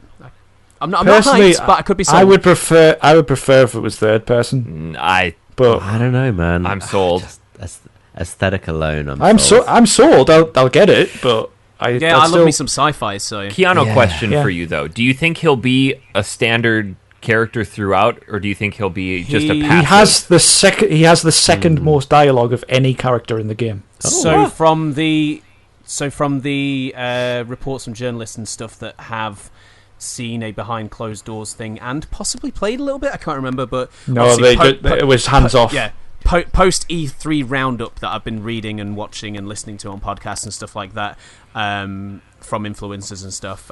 Supposedly his character is... so your character is V, I think the main character is, who you play as. Keanu is almost like... He's not imaginary, but he's basically... He appears and reappears and talks to you and stuff like that, so he's with you at all times and appears and disappears, so he's and like tells you things. Cortana. A little bit. Yeah, that's a good way of doing it. Yeah, Mantana. so he will be in it a lot from that standpoint. And if you go back and actually watch the trailer, you'll see that his character does like phase slightly. So that does make sense, like kind of in a hologram kind of way. So he will be in it a lot. God damn. Oh, that's Must coming have out paid him a lot of dollar. March. I want to say yeah. April. March. Yeah, April. February, March Final- next year final- is just insane. Oh, Jesus Christ. Oh my God, you're not Before kidding we me. go in depth with any more games, we haven't really gone in depth with that many yet, but the biggest takeaway from me for E3, because a lot of people went, E3 was a bit shit this year. Now, don't get me wrong, it wasn't breathtaking, but my biggest takeaway from E3, and I really enjoyed it on the fact that we are coming towards the end of the console cycle. Let's face it, that is happening. Yeah, we didn't see the new consoles, but the big thing from this E3 for me is that there's still life in these old dogs yet, because I thought that the rest of this year and next year wasn't much announced, so to speak. There's some big games, Last of Us, Cyberpunk, Final Fantasy, Death Stranding, everything like that. But the rest of this year and next year are going to be fantastic times for gaming. And so before bad on E3, your wallet. Yeah, but before E3, I wasn't necessarily thinking that, and I came out of E3 really, really excited about this current generation. Do you know why it is though, mate? Like, both Xbox and PlayStation have came out and said that they are backward compatible with PlayStation 4, like with their last gen consoles. Well, and the time. producers of Final Fantasy VII just recently said that 7 will be playable on PS5. So whether that means there'll be a cross-gen version or if it'll just straight up be backwards compatible, they didn't really elaborate on. But if I could be a little bit old man on his porch here for a second, my takeaway from this is that this year and next year will probably be the last year of traditional video gaming as we know it. There was... Shut up, Siri. I don't understand why she came on. Everybody was talking about streaming services. Yeah. And everybody's got God. one. We've got xCloud, Ubisoft with Uplay, Square Enix has a rumored streaming service, and then Bethesda's optimizing their games for streaming. So Yeah. I think Stadia. I think a full streaming future isn't far off, and I am not happy. I don't want one either. I don't want to pay think- subscription services for all this bullshit. Well, the Stadia, this is going off on a tangent a little bit, but the Stadia pricing came out, didn't it, just before E3? Yeah. And Fucking absurd. It's confusing. Not, so everyone was expecting, well, I don't know if everyone was, but I was expecting a Netflix-style service. You pay so much per month, you have access to the games. Like that whole integration with YouTube, where they said if you're watching a streamer playing the game and then you just click on this button and you're playing the game. Well, actually, it doesn't work like that because you have to buy the game still. It's not... Essentially, Stadia is free. At its core, it's free. But you just buy the games. It's like having a console in the crowd. It's free if you want crap frame rate and poor resolution. Right. Well, right. 1080p is not poor resolution, let's face it. Compared to 4K, yes. But 1080p, if you are streaming this to a mobile phone, for example, is 4K important? I wouldn't say so. Okay, well, you're just being a dick. Right? But Sounds about right. So it's essentially just not having a console. The console is in the cloud, so you buy the games. Okay, fair enough, but you don't own them. Obviously, it's like buying digitally on your console. But then there's a subscription service, which is basically PS Plus. And the subscription service, you will get a free game sort of every month or so, but then you have to keep that subscription going to play that game. And then you also have to have the subscription, like Eric said, to have the 4K. Like, this is the incorrect pricing for this. It should have been. I think it's going to be a massive flop. I really do. I think if Xbox can pull off xCloud, I think that is if the streaming service is the way to go. Me personally, if Xbox can pull off xCloud, they are going to swamp Stadia because I think Xbox will have that subscription style deal because they already have Game Pass. PlayStation already have PlayStation Now, which is now a subscription service, and you get the games unlimited.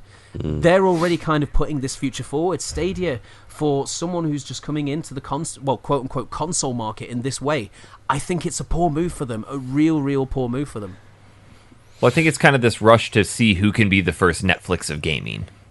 And until we have one unified platform where all games are going to be on this one console, so you can play your Nintendo games, your Xbox, and your PlayStation games on this one unified streaming platform, it's just bound to lose.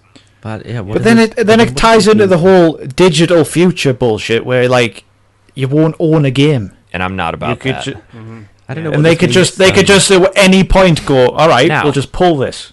Now, I will admit that console gamers are a bit fuddy-duddy in that compared to PC gamers. PC gamers have been dealing with digital only for 20 years now. Yeah. So, I wonder what this means for VR though, for people who play console VR games.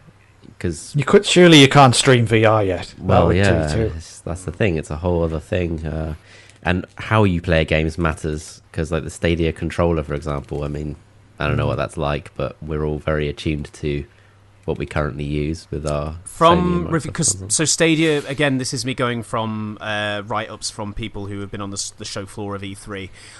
Supposedly the Stadia controller is actually pretty good. Right. So the supposedly appealing feature for the Stadia controller is that it connects over Wi-Fi and it connects directly to the server that you're playing with, so it technically has a separate connection to your whatever you're using as a monitor. Whereas if you use a, let's say, PlayStation controller, for example, that will connect to your monitor or receiving device, and then that will process through the same link to the server. So if you're playing with a friend who's in another house, are they having to connect their controller to the same server that your controller's connected to? Yeah, so the multiplayer runs through the same server. So if you're in the same game, you just invite it to each other. Got it. Now, I will say one thing that is on Stadia's side. Like, I've just gone kind of a bit of a negative rant about Stadia, but for the casual gamers, I've mentioned on the show before, there's people out there who they literally buy a games console so that they can play FIFA, Call of Duty. These people exist. There's millions of them. There is nothing wrong with that. If that's how you consume your gaming, that's all you want to play, great. If they have got like a smart TV or a mobile or a tablet, and all they have to do is buy a $50 controller or something like that, and every year they just want to buy FIFA, they just want to buy Call of Duty, and they do not have to buy that $300, $400, $500 console up front. It's going to be a great service for them. But then they got to pay $20 a month for all the bullshit. Well, no, because they don't have to have the subscription, do they? If they buy the game, if they only want 1080p, they buy the game. They don't have to pay any other subscription to Stadia. Okay, for people like that is actually very good. Who only wants 1080p? People with only 1080p screens, which is basically nobody. I would say a lot of people still only have 1080p, Eric. I hate you sometimes. Even I've got a 4K TV. Yeah, good lord. He doesn't even have a PS4 Pro. And has a standard PlayStation 4, yeah. But the thing is, like, I'm future-proofing, Mike. I've become a bit more of a graphics snob since having my One X, for sure, right? But there are plenty of people who are quite happy with 1080p gaming. I still play games that are 1080p now, and, they still look fantastic. We're not going to progress to 8K cheaply anytime soon. So, yeah, 4K is a step up, but 1080p is still good enough. So one thing I'll say on the economic side of... You what, Tom? I said I still don't really often notice the difference, because I usually sacrifice resolution for frames. I'd much rather my games ran at 60 than at 30. Much rather. Depends on the game. I played Rise of the Tomb Raider recently, and if you put that on the 60 frames per second mode, like it seems very unnatural, to be honest. Right, okay. Well, look at Last of Us Remastered. That running at 60 frames a second felt unnatural as well. Which one, sorry? Last of Us Remastered. No, I quite like that at 60. Yeah, I played the whole thing in 60, but then I'd never tried it in 30. But I'll say one thing about the economic aspect of this whole streaming future is that if it does take off, it's going to cause a massive issue in the actual physical PC world, because these graphics have to be rendered somewhere. They're not just magically being rendered. You're going to have server farms and you're going to have GPU farms. These have to be rendered somewhere, and they're just going to consume hundreds of thousands of these graphics cards off the market, and it's going to cause... There's already massive shortages within the computer world of Intel chips, which is why you see so many people switching over to AMD. In my line of work, we're seeing massive issues with that already from Intel, and imagine if this takes off and suddenly you have every company imaginable creating their own streaming farms. You're just going to have a complete shortage of this. Look at Microsoft. They're going to be using their service centers for their own streaming for xCloud, and them and Sony have just done a deal where essentially Sony's going to be doing their future streaming service through Microsoft's data centers. So Microsoft is going to be essentially managing 2 streaming services. Yeah. In their data centers. And it's not it's different than Netflix though, because Netflix, it's like, all right, here's a digital file, just like it doesn't require anything other than just a place to store that file and some servers to stream it out from. This, you physically have to be processing those graphics somewhere. The thing is, Eric, I do not think that, this is personal opinion, I could be completely wrong, it has happened before. The streaming future, I don't think, this next generation, I don't think it's necessarily going to overtake. I think it will be a side step where, like, the console will still be there, that market will still definitely be there, but if you want to use the streaming, it will be there. If the full streaming future, I do not think will be until a generation after that. But I could be wrong. Oh yeah, because they've said that Microsoft came out and said this will not be our last console. The new Project Scarlet console I don't will know. not be their last console. I'm just going to stick with get off my lawn. And they also both said that these 2 new consoles will definitely have disk drives. So yeah. And I don't want to sound like I'm being completely negative on streaming, because there's part of me that, I mean, I'm not Eric, I'm not a collector, I'm not 100%, nothing has to be 100% physical for me, except in the bedroom. Ooh, get it, Dan! It's a penis joke. Don't get it. Like my Switch, I barely ever change my cartridge in my Switch because I buy near enough everything digital on my Switch, for example. But like at home, I still buy physical games, and I use Game Pass now as well. There's so many games I play on Game Pass. Oh, have we lost Dan? Oh, he's there. I play so much on Game Pass now, and I don't own those games. For someone like me who is not 100% fussed about physical or digital, when these streaming services come out, now I do not think I'm going to use Stadia, because I just think their pricing is completely wrong. I just don't. I don't know what they're thinking. But when it comes to xCloud, when it comes to Sony's version of streaming, I'm out on the road quite a bit. I play a lot of portable gaming when I'm out on the road. No, you're not. You stay in the car park. Okay, sorry. All right. So when I'm in my truck and not at home, whether it's moving or not, for me, these streaming services is actually quite an exciting prospect. The fact that I can have these console quality games on the go over data, and I'm not, these huge collections of games with me. It's actually quite exciting. I am looking forward to that. But for me, that would be a side thing. At home, I still want these consoles. I still want these high fidelity graphics, these high frame rates, everything like that. So I am excited, but I don't want it to be my standard console, my standard gaming experience. I don't like it. I don't like it either. Get off my lawn. I'm indifferent at the moment, to be honest. Fucking Tom sitting on the fucking fence as always. So get off the fence. I think honestly, yeah, I don't know. I think we should allow Dan to ghost attack over Final Fantasy VII for a few minutes, but I want to go. I already did earlier when you mentioned it, so it's fine. Before we get to that, because we are on a little bit of a time schedule today. Before we get to that, here's a word from our sponsors. We are on a little bit of a time schedule today. Today's Father's Day, so all of our listeners out there who are dads, happy Dad Day. We should just cover some of the other highlights of E3. Luigi's Mansion 3. Woo! Looking good. Yeah, looks great. Jedi Fallen Order. Gooigi, which Gooigi sounds like looks some awesome. kind of weird porn thing, but they've stolen a mechanic from the 2009 Ghostbusters video game. You know that whole slamming the ghosts on the ground. Oh yeah, yeah. that's getting remastered, isn't it? That game. Oh, yeah, I'm looking forward to it. That's 10 years old this year, so I might add it on for the docket for next year. Oh God! No, this is a good Ghostbusters game. I promise you, this is a good. I don't know if game. I believe you. I'm going to take a firm pass on that one. Jedi Fallen Order, basically Star Wars Dark Souls. Oh yeah, Looks it. Yeah, Looks okay. I'm excited. Anybody Looks else intrigued about Blair Witch? Yes, I am. Yes. Looks great. Give I me a love horror VR games. mode. Yeah, I'm down. Death Straddling still looks fucking awesome. yeah, looks amazing. Yes. I did manage to I get have one of the. no idea what's going on. I but did my manage God, to it get looks one great. of the collector's editions for that comes with the baby in a vial lamp. Oh my God! Eric, Really? You said before about having real actors in video games. How are you feeling about Death Straddling? Because that's obviously got Mads Mikkelsen. It's got Guillermo del Toro. It's got what's his name? Norman Reedus. Daryl. Norman Reedus. So, Norman Reedus. Real Daryl. quick, my rationale for that is that it's so easy to typecast actors into a certain role. Look at Nicolas Cage, for example. You look at him. I do. He's the same character in all of his movies. It's really hard Cheers, Tom. to not. It's really hard to remove them from that. So, kind of the same thing when I see what's his name, Norman Reedus, Daryl. I'm just going to see him as Daryl from Walking Dead, Daryl.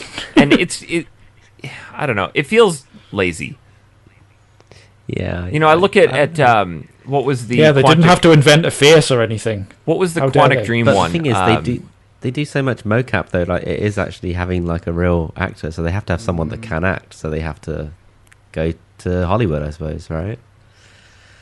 Look at the If you want Ellen a Page big from Beyond production- Two Souls. I mean, that was okay. It's just But isn't that just the same as seeing the same actor in different movies, though? Yeah. I think it I'm probably not helps with disagreeing with it probably helps with facial capture as well to make it look more authentic. To have an actual actor It does, rather yeah. than rendering the face. It does. They have cameras and all sorts of shit all Well, over. like Have the all the- those dots all over the facial structure, don't they? Quantic yeah, Dream and the did that cameras, yeah. bit That look at for the face. Ellen Page, where they put like hundreds of dots on her face, and she was Yeah. used to doing mocap, where they said you don't need to overact. So when she would do those really subtle facial movements, it would pick up on that. So I do see the benefit of that because it does create a deeper sense of immersion. But on the other hand, I don't like it because we have associations with those characters in other things. So like when I see Keanu Reeves in Cyberpunk, I'm like, oh, there's Neo from The Matrix, and it's just jarring, and I don't like it. See, I think Ted Theodore Logan, but I guess. I think of that guy from Constantine. like I'm not disagreeing with Eric because like some actors are typecast. Like I can't watch Sin City and see Elijah Wood as that like psychopath killer guy 'Cause it's without thinking of Frodo. Frodo Baggins. Yeah. Yeah. So I don't disagree with you, but Baldur's Gate 3, we got a surprise announcement. Holy shit. That is going to be on GOG. DRM free. Oh. I need a breath. I'm so excited for that. Aside from Link's Awakening, yes. that's and 7 and 8, obviously, that's probably my favorite announcement from E3. I wonder if it's going to be isometric. I hope it's a Hope so. traditional dungeon crawler because it's made by the people that did Divinity, Yes. and I hope Hopefully they it's- don't hopefully take the it's not combat like system from Divinity. that because that is Yeah. crap. Yeah. Divinity was a disappointment. Microsoft Flight Simulator is back. Yeah, I'm quite interested in that. I am actually quite interested. I will be in getting it. that. I don't get that one. I don't get it. There was genuine excitement. Yeah, there is. It's just I like it's one of flight those neat sims. franchises. I mean, people that like flight sim games, like that is it. And it's been a looks long pretty. time. Yeah. It's been a long time since one of those flight sims too. Like a lot of it's like the military kind of style flight games. Yeah, which like I'm the not really Jane's into. flight sims. Yeah, whereas like these ones are just like literally you're flying at a really good scale across the world, finding like points of interest and stuff. It's actually pretty cool. I'm interested. Well, and it's in it at the super very realistic for flying too. So it does least. Yeah, it does teach you the mechanics of flight. yeah. I think the last one that came out was Microsoft Flight press Simulator. the right 8. trigger to 2000. accelerate. So it came out in 14, so it's been 5 years. Let's see. Banjo is coming to Smash. along with Dragon Quest Kid. Yay. Switcher 3. Indifferent. See, I'm excited about Witcher 3. I'm quite interested in that, yeah. I never played it. I never got around to good. finishing it, so having it on Switch would be great. Yeah.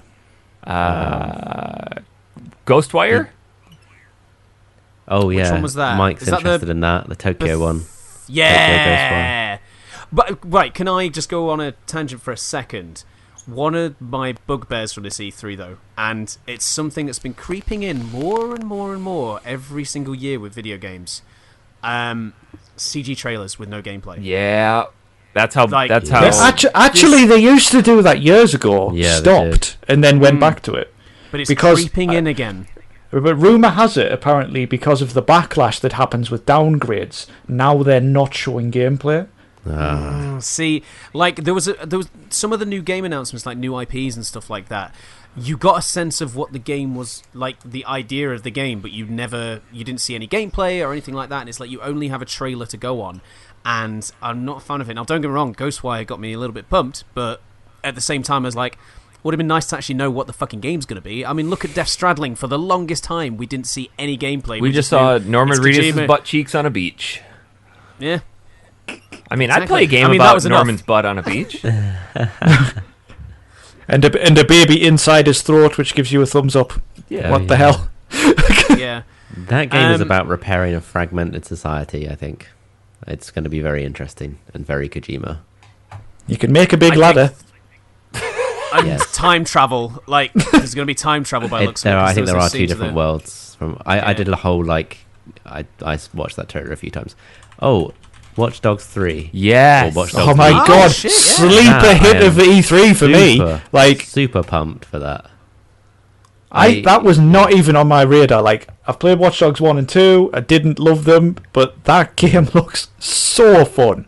So there was a leak for the details before the actual like before E3, and there was there was that whole thing of you can play as any NPC, and every NPC will be different and voiced and everything like that. And I was like, that ain't gonna fucking work. And then I saw it. Yeah. I saw that Yes, you old can- lady beating the shit out There of people. can't and be a then- different. Oh god. Sold. Yeah, you can There jump into cannot any be a NPC. different voice for every NPC. It is. With It that. is.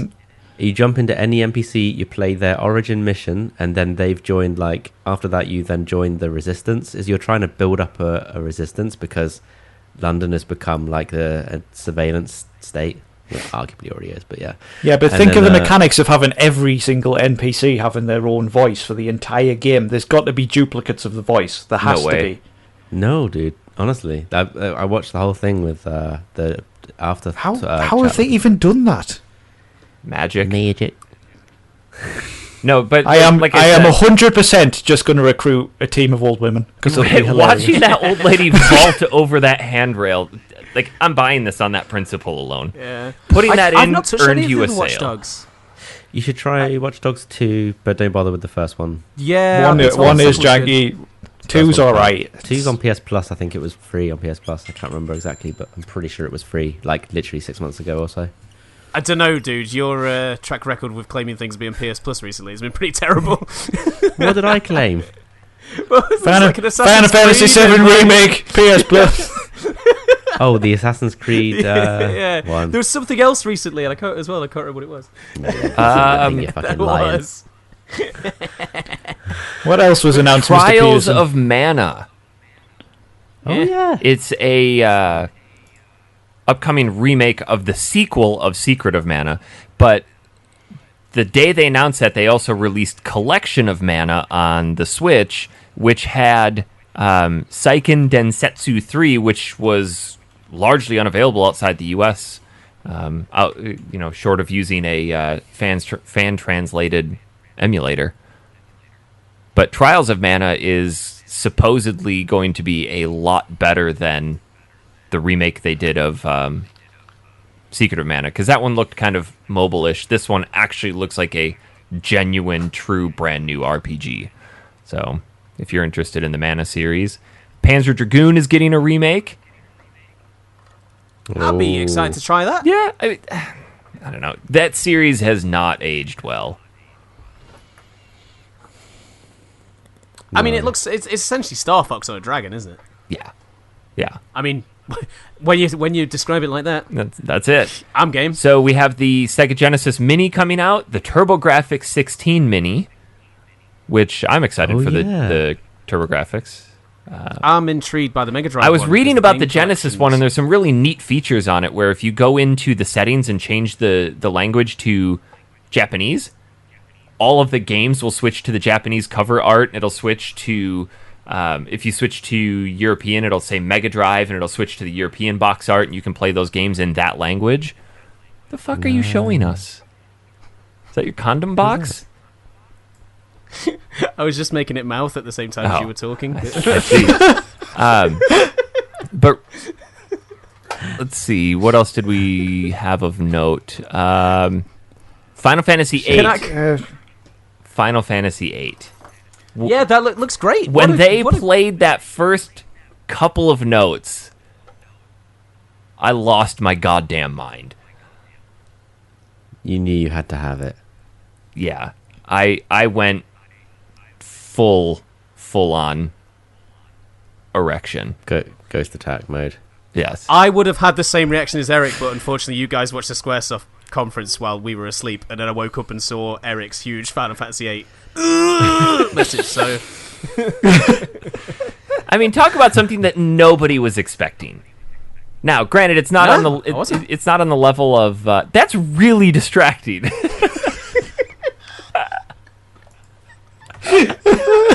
It's not on the level of the Final Fantasy VII remake, and this is more just a remaster. But quickly before we move into Final Fantasy VII, Square has just recently announced that they didn't really know where a lot of their old games were, and I think that might have been a reason why Final Fantasy VIII hadn't recently been released.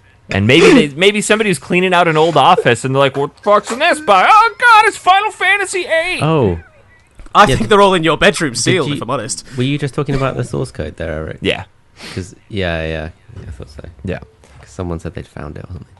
So just do a Crash Bandicoot and build it from the ground up. By the way, I was wrong about Watch Dogs 2. It was never free on PS4. Yeah, told you, Tom. Told you. Right, before you splurge on Final Fantasy 7, there's something. There's a. Just keep me waiting more, Jesus Christ! No, right. Which conference was it that had that really, really shit-looking new... It was the Nintendo Direct. There was that brand new Contra game that honestly looked like a mobile game from several years ago. It looks terrible. How did that... We were sitting there watching that going, what is this pile of shit? And they're like, Contra. I'm like, wow, that series has taken a dump on itself. Honestly, right. That is... I'm not even exaggerating. That is one of the worst-looking games I've seen in years. How the hell did that get a pass to get put on the Nintendo Direct? The only thing I can think of to answer my own question is they had afterwards they announced the Contra Collection, didn't they? Did Konami go to Nintendo and say, we'll announce the Contra Collection on your Direct if you will show this? Christ, I'd be embarrassed if that were my game. I cannot believe that was on the Nintendo Direct of all things. Oh my god. No, it was pants. Not a fan of those games anyways. Dan? Personally. Hello. Would you like to talk about Final Fantasy VII? No, actually, wait, no, Elden Ring. Elden Ring. Did we cover Elden Ring? No, I'm just kidding. Dan, let's talk about Final Fantasy VII. Go ahead. Let's do it. Go ahead. Let's do it. Oh my god, it is like all of my hopes and dreams have came true at once. It's like there's been a bit of negativity about let's get this out of the way to start with. They have announced that the entirety of the first game is set in Midgar. And it'll be on 2 Blu-rays. 2 Blu-rays. Now, 53 gig Blu-rays. Now, what people are not realising is that I assume most people who listen to this podcast are sensible and know this already, but the wider gaming community is going, oh, it's episodic, why aren't you releasing the full game? It is a full game. It will be the length of any Final Fantasy 13 game. Daniel... Be careful what you say, recorded on the internet, because there is definitely episodes of Factory Sealed with you bitching about that yourself. 100%. I have been called out on... How would you know you don't listen? Be careful what you're putting to media here. Dan, I've been called out on random comment bullshit from years ago. Someone sent in a timestamp So, yes. So you be Sounds very about careful, right. Daniel, because you have criticised this yourself. But I think that was And it's before on the we internet to understood hear. the scope and sequence of what they were doing. No, Yeah, if they did like 6-hour-long episodes, then it would be shit. You know, Yeah, like Walking Dead. like the Walking Dead. Like that's what people thought originally because they didn't explain themselves. But That's now what I think that of when someone says episodic. I think of the Telltale games. yeah, Or now Life is that Strange. we understand exactly what it is, it's like kind of lost in translation thing from Japan. So, But they it will said... be a huge RPG just set in Midgar, which is ridiculous. Well, they said that But, like- the retelling of this is so intricate and ornate that it basically demanded that it be this way. And I think it's actually a great launching point for this. I guess we're going to call it a franchise now, because it sets the stage for that. And I'm hopeful that they're tying in a lot of the Crisis Core stuff, because Crisis Core ties directly into a lot of the events that are happening in Midgar. Yeah. Yeah, it's gonna compared to if you think about it, looking at Final Fantasy VII Midgar is probably 15% of the game. Oh, if that. Like they've expanded It's- that to be yeah. a 60-hour game. Like how much more is it going to have to it? Here's my concern moving forward with this, and then we'll go back to talk about some of the other stuff. Let's say this ends up being 5 games, because it very well could be. Maybe 4. 4 is probably more realistic.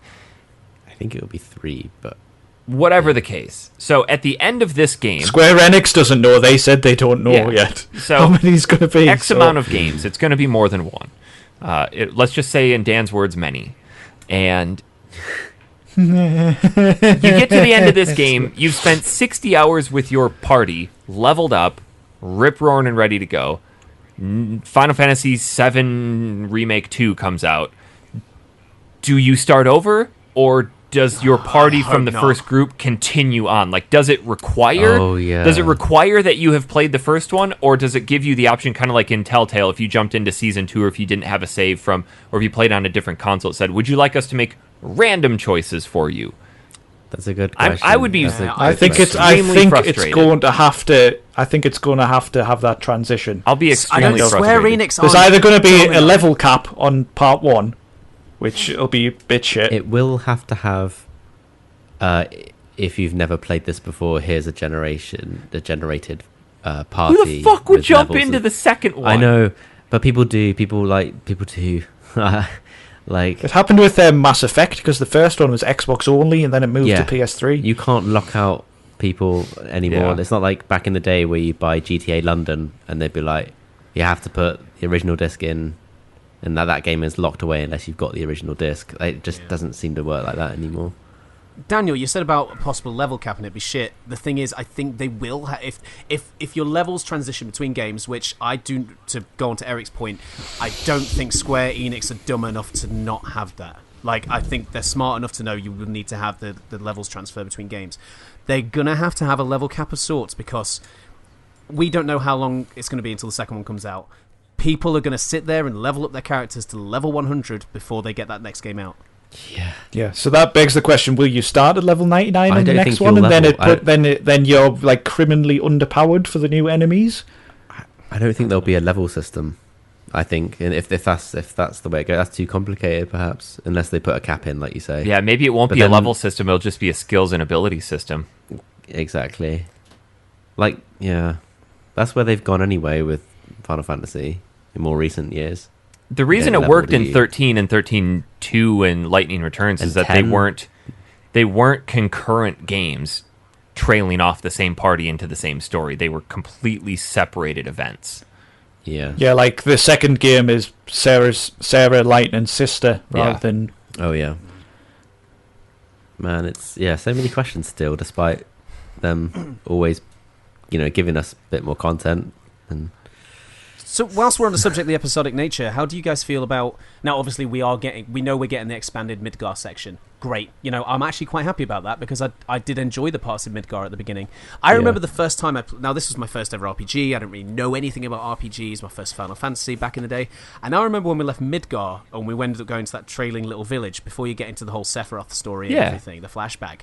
Like, you're out in the world map. Now, I've said on the show before, I was amazed that the game was this much bigger. You got on that world map, and you're like, oh my god, this game's even bigger. But I remember going to those first few places and then thinking, I miss that kind of industrial Midgar area. Yeah. And I'm glad to see that expanded. But here's my question. All of us thought when we heard about Episodic that it would probably end, the first one will probably end with the event with Aerith. How do you guys feel about the coming out of Midgar going onto the world map being the end? Because I think that's actually quite an interesting place to do it. I think it's great. I think there's that exodus from Midgar is kind of in its own right, a climactic event. Yeah, it is. Let's face it. Oh, sorry, Tom. That's all right. I just say I probably would have ended it maybe after in Calm, where Cloud talks about his past, and that's where he tells everybody who Sephiroth is and how his story came about, and so it's yeah, but that's kind of a downer point to end it on. have the very last bit of dialogue. Red 13 sat there going, "What a fascinating story." Credits. Yeah, it's not a bad idea. They could do that. We don't know. They've got until March to decide what they're going to do. So, but think of Midgar, right? In the original game, they've got 8 sectors. You get to look in about 3 of them. So if they've expanded the city, you're talking all of those sectors. Look, the only thing I care that they keep is if you can still call Aerith the slum drunk. That's all I want. You can't. It's voice to dialogue, isn't it? So yeah. I mean, maybe we'll still have options. How are we feeling about the battle system? I think it looks incredible. It's a neat melding between 15 and traditional JRPGs. Yeah. Yeah, it looks great. It's 15 I liked again, a lot of people had concerns about the battle system, saying, "Oh, it looks like Kingdom Hearts. It's all real time and stuff." But what they've announced is that it's got a slowdown mechanic as well, where you can be strategic, and it takes the stagger system from Final Fantasy 13 as well. So I thought it was an interesting choice. Not a bad one, but interesting choice. As long as they don't keep it it'll work well in like that context. Yeah, but it looks great. It's really slick. You use your standard attacks to build up ATB gauge, and then when your ATB gauge is filled, you can use magic or limit breaks. No, not limit breaks, sorry, special moves, things like that. And then there's a limit break gauge separately. But it looks like certain limit breaks have moved into special skills, like Cloud's Braver move is a special skill, but he still has cross slash as a limit break, etc. Did they say anything about when you change weapons, it actually shows that your character actually has a different... Does. If you watch in the trailer, Tom, there is a section where they're fighting the Airbuster and Cloud has his bleeding edge sword equipped. I missed that. Rather than the Buster sword. Nice. And also, did anybody notice that the materia you have equipped is in the sword? weapons? Yeah, I saw that. Yeah, which makes me think you won't have that as many materia slots. Yeah, maybe. Well, it depends. But on then you have them in your armor, don't you? The Buster sword only ever had to anyway. Dan, side note, you just got really quiet. Oh. Strange. Maybe. Yeah, I noticed that too. Maybe bring your mic a little closer to your mouth. Yeah. But yeah, like Tom said... Yeah. Try it again. Good. Hello? Yep. Oh, that's better. Right. Yeah, like Tom said, the Buster Sword only had 2 materia slots anyway, but you have your weapon materia and your armor materia, Eric, so... Yeah. So you're just going to be, by the end, you're just be good this glowing You'll be littered. thing. You'll be like a Christmas tree. If you look very closely in the trailer as well, you can see the materia in Barrett's gun as well. Ah. So it's not just Cloud. Do you think that changing armor will change your appearance as well? I doubt it. It's very rare to do that in Final Fantasies. Yeah. Especially because all these characters have such iconic outfits and things like that. What do you guys think about the voice actors? Sounds great. Voice Yeah. Cloud sounds great. I'm really enjoying the bantery dialogue between them where they're fighting and things. I sent you guys an example of one. I can't remember it off the top of my head, but it was when they're going down into the first Mako reactor, and Barrett is making some comment about hearing the planet crying, and Cloud's like, "You can really hear that?" And Barrett's like, "Yeah, can't you, man?" And Cloud looks at him, he's like, "Get help." Just little things like that are really going to make this. But I think I fall down on the side of the fence of I don't like Barrett's voice actor. I think it's almost too stereotypical. I don't disagree. I think it sounds great and everything, but it is a bit stereotypical. But it was in Advent Children. We'll see as how well, it comes to be honest. out, I guess, in extended gameplay. But but Cloud was this real whiny bitch in Advent Children, and they moved him away from that, and he sounds fantastic. Yes, he looks like the badass that he should be. Yeah. Now, I mentioned this to you guys. Sorry, again. No, Go on. You go, Mike. It's fine. I might go in quite lengthy, so go ahead. I was just good. Well, mine's probably quite lengthy as well. So. Go on. Oh, for God's sake, somebody go! I was going to say, what do we think of Mrs. Tifa? Well, hold on. What do we think of Tifa or Tifa's... Well, in general. Because that's what everybody wanted to see. But they teased it while they were demonstrating the thing, and they were like, "When are we going to see Tifa?" And he was like, "Soon." I don't know. I'm more of an Aerith fan. I'm in two minds now because my God, Aerith looks stunning as well. I hope I can change your name back to Eris, though. Oh yeah. You probably can't. Again, voice actors. Because I was kind of disappointed we didn't see Red 13. We did get to see Sephiroth, though. Yes, we Oh did. yeah. just think though, right? If we're only getting Midgar in this first game, we're going to have to wait for the second game to see Yuffie, Sid, Vincent, and Kate Sith. Oh yeah. Kite Gold Chi? Saucer. Is it Catchy? I thought it was Kite Chi. Oh, I can't remember. Well, I guess we'll find out. Yeah. I wonder if he's fully Scottish like he was in Advent Children. Or Dirge of Cerberus. He was in Advent That's- Children as well. In that I second think he only game, has like 2 lines. Crystal will get to hear the North Choral tune as well, hopefully. Oh yes, in orchestra. full orchestra. Poor Crystal. Now, this is my platform to announce they have contracted me to do the Go to Greg's versions for the soundtrack. It's going to be coming out as DLC. For those who aren't familiar with that, which is nobody apart from these idiots, we had an extended WhatsApp chat where we were doing Final Fantasy songs, but incorporating Greg's, the bakery in the UK. Would you like to give us a rendition, Dan? Not really. Oh. That's a shame. That is a shame. Maybe put it as a Patreon reward. Go to Greg's, go to Greg's, go to Greg's, go to. Give us your one-winged angel. It's too hard. Come on, Dan. The audience calls for it. Go to Greg's, go to Greg's, go to Greg's, go to Greg's, go to Greg's. Sausage rolls. Go to Greg's! Didn't somebody type out actual lyrics for it? Sausage rolls, bakery, Yeah, I go did. to Greg. Yes, they did. I wonder if I can find it. Sausage rolls, Jesus. bacon roll. Bacon rolls, go to Greg. Tuna crunch, tea coffee, sausage roll, pastry.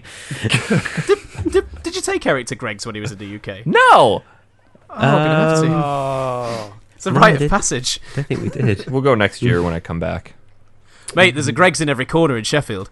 Gentlemen, we need to move on if we're going to hit our Can timetable. I just do one last bit about Final Fantasy VII? I suppose. I mentioned this to you guys in the WhatsApp, but I'd like to just kind of put it out there for the viewers because I don't know if those guys will listen to it, but I was listening to Tim Geddes from Kind of Funny talk about Final Fantasy VII, and it's one of his favourite games of all time, and Resident Evil 2 Remake this year is one of his favourite games this year, and he outright said, and I'm sort of paraphrasing here, but he said that because he actually got to play the Final Fantasy VII. Did he? Well, you know what I mean. He got to play the Final Fantasy VII demo on the E3 show floor, and he has basically said the same kind of love and care and presentation and just everything that was done for the Resident Evil 2 remake. He said that like they've done the same thing with Final Fantasy VII, and this is pretty much a quote of his. He said that like it's not just a remake of one of his favorite games. This is actually something special, and I am That's so what excited. That's what a lot of people have been saying. It's like it's better than anybody could have imagined. Which is good because it was on track for being a hot pile of shit until Square brought it back in-house. Yeah, I'm my God, so excited. The graphical fidelity, the battle system, the and the new interactions between. And the little cover bits you can actually in the when you're fighting the scorpion, like you actually covering behind debris. And he has a butthole. Yeah. Yeah. Okay, yeah. And you have sure. to have to be strategic about how you fight it. You have to attack different parts. And you have to things attack like his that. butthole. Square. Attack while its tail's up and attack the butthole. Are you going to upgrade to a pro for it then? No. Oh, come on. Fucking fake Final Fantasy VII fan. Yeah, let's upgrade to a pro when the PS5 is going to probably come out next year. That makes sense. What's the point? Why? Exactly. I don't see the point. Why indeed? I will play it on PS4, enjoy it, and then I will play it again on PS5. Oh yeah, I imagine you will. Why? Why play it twice? You already know what's going to happen. Why even remake it? Amazing, lad. I don't see the point. Does anybody want to boil down? Rally ho! I hope they have the Condopiti gnomes in Final Fantasy VII. Condopiti. So I think we can all agree Final Fantasy VII was one of the best showings of E3. Oh yeah, for sure. Yeah. Like game of the show for me. Yeah. It was up there. Yeah. I guess it's about as good as Link's Awakening and Final Fantasy VIII. I guess. You're such a dick. Very, very kind. I am genuinely excited about 8, though. Even if it's just like a polish up of the old shitty, muddy polygons. Which it is, I think. Yeah. It would make me play it again for sure. I think I'm going to buy it. It'd make me play it Maybe they'll throw the orchestral music in. Maybe. Oh, well, the music is better in it because if it's the PC port, that music is actually a lot nicer. Yes. It's like uncompressed awesome. audio. Yeah, it's very good. again. Okay, I think that might be a day one purchase for me. It's cool. Shut up. I hope you had a nice E3, guys. Let's talk about Fable. Fable. Our show for this game is very reflective of this game's actual development. Promised, and never delivered.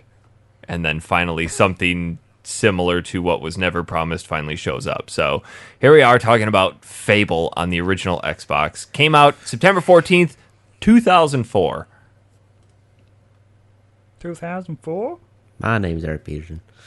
And this is Fable. Jonathan today.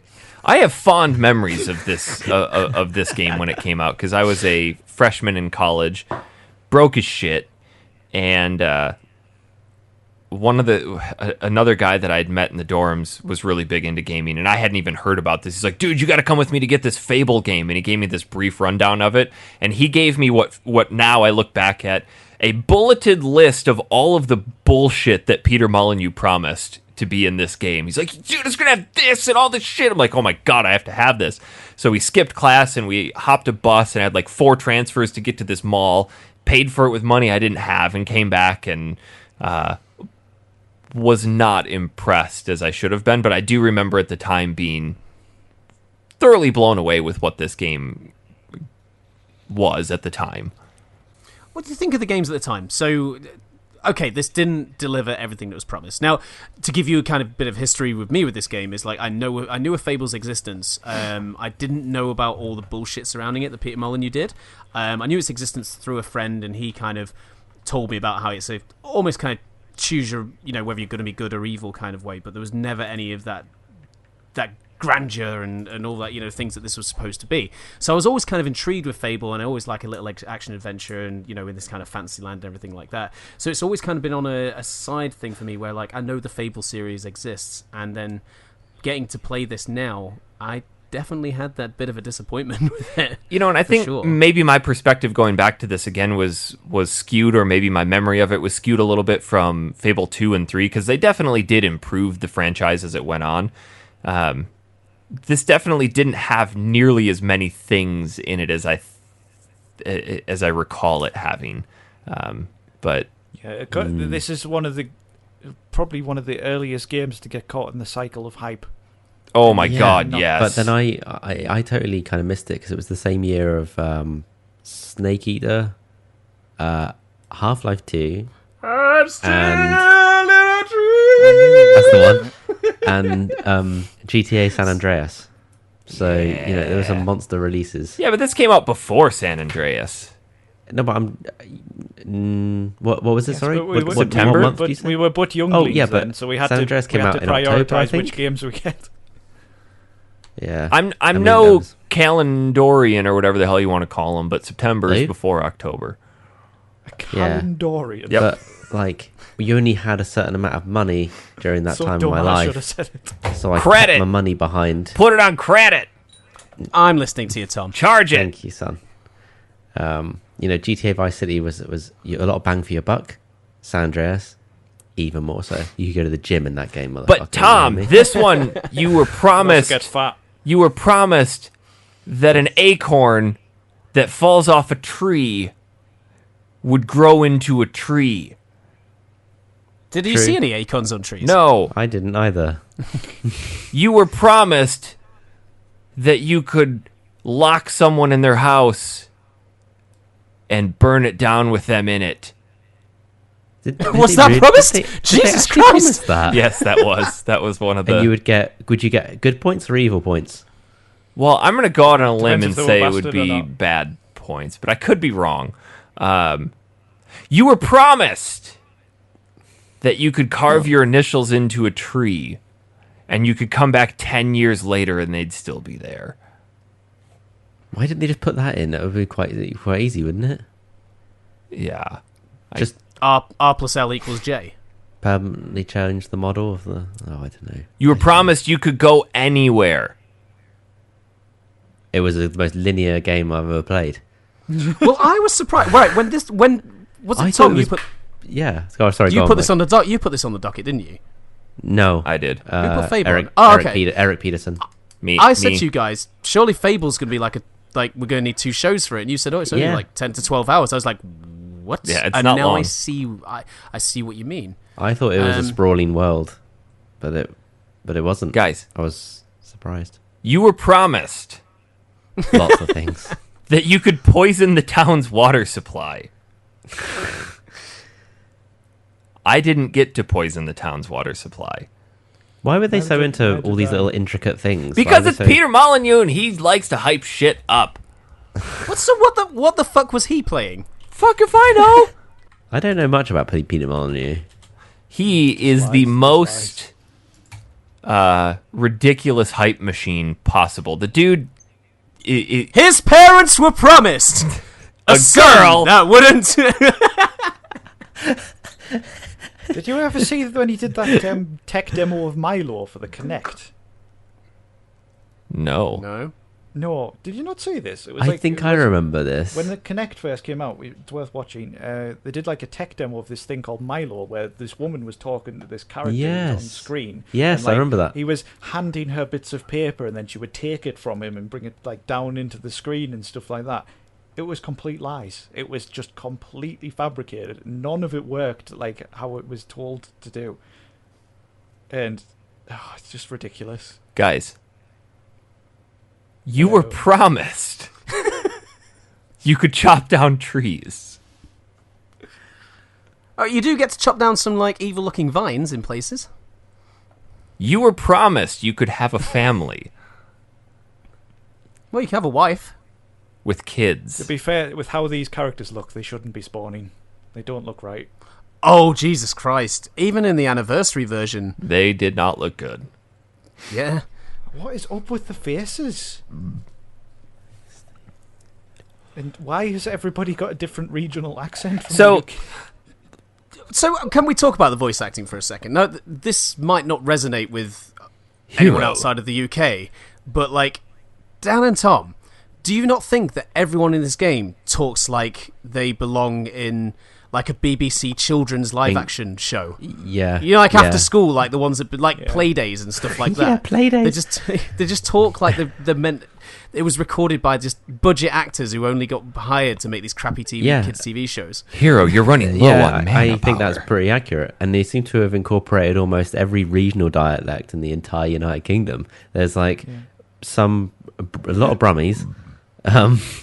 Some people Everything with sounds like it hasn't been recorded properly as well. Like it's kind of like yeah. it's not like the levels are all over the place. the audio mixing is off, definitely. Sometimes people are really quiet over like the music and stuff like that. And yeah, I mean that's just a sign of the times, I guess. But The voice acting is odd. It's really odd. It's goofy. It's Eric's bananas. just said it there. Eric's just said it there. But like, there's the guy from the guild who always talks to you. Like when your will energy is low, he goes, "What? Your will energy is low." But Hero. I honestly thought there's a new quest card for you at the guild. After he says that, he kind of says something which sounds like, "What's that?" And I was like, "How don't you know? You're telling me about it." But apparently, he says, "Watch that." Yeah, he says, "Watch that." Yeah. But to me, it sounds like, "What's that?" WhatsApp. WhatsApp. Before we go into the obvious segue of D's versus T's, let's talk about the actual game itself. So, Hero, you've got into a public toilet. There might not be toilet paper. Watch that. That's why you need a if for some reason you're largely unaware of what Fable is, it's a role-playing, action-adventure role-playing game. You follow... Set in the fantasy world of Albion. Which is actually an old name for England. It is indeed, yeah. I was about to say that. Yeah. You start off as a child. Your family is murdered when these bandits come to town. And then you get taken in by a place called the Guild. And you're raised in the ways of the hero. And you have to do the most boring opening quest of getting things to get your sister for your present.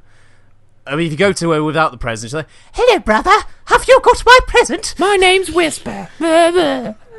She's not Whisper. Isn't it? Have you done any? No. Oh, no, that's before you're in the Guild. Yeah. Yeah. Did you guys sneak around? You can find a guy cheating on his wife behind a building, and then they can... Did you take his bribe? Fuck no! I did, and I ratted him out anyway. Son of a bitch. You were promised to dob him in and then dick his wife.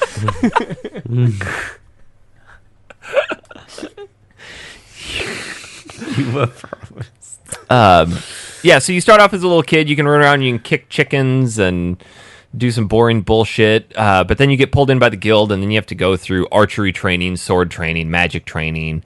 And then... So, can we go on the subject of the Guild for a moment? Yes. Because this is the most fucking stupid heroes guild I have ever heard of. Okay. So they're a hero, right? They are a heroes guild, right? But they know factually that some of their heroes turn into villains. And then also the quests that they give you. So, like, there's the actual quests where there's part of the quest where you can choose to do the good thing or the bad thing. So there's one bit where you face the leader of a camp called Twinblade. And after the battle, you have a choice to keep him alive, good, or kill him, evil. But there's actual side quests you can choose. And on the actual side quests, you usually get two quests there. One is the good one is the bad one. So there's one where it's like, go and help some traders get through some badlands where there's werewolves. Or the second one, go and kill the traders. And it's like, okay, you're a heroes guild. Why are you giving me evil tasks? Like, the guy who talks to you over the thing is like... Mike... Could you imagine submitting a card to the quest? Like, hey, I need help with this. And they're like, okay, but just be aware, we're going to put out the opposite of this. And whichever the person chooses... Like, hey, I need somebody to come help me with my car. All right, we're going to put one out there where someone's just going to come and destroy it. So whoever shows up, shows up. Come back to the guild. Villagers need pillaging. Quick, my child's been kidnapped. Okay, but somebody may go murder your kid. I don't know. This is the most fucking stupid guild. Why? There's a recession on in Albion. They've got to take what they can get. Look, they just like to let people be who they want to be. Brexit has hit Albion, is that what you're saying? Yes. Jesus Christ. Fucking Johnson's Britain, that's what it is. Sorry, political joke. But seriously, oh my god. So bad. Don't know how they... Yeah, they didn't write that in very well, did they? Guy, cornstarch. No, maize, sorry. There should have been a second guild that was like a evil one. You get it, Dan? Because maize is corn. And he said cornstarch.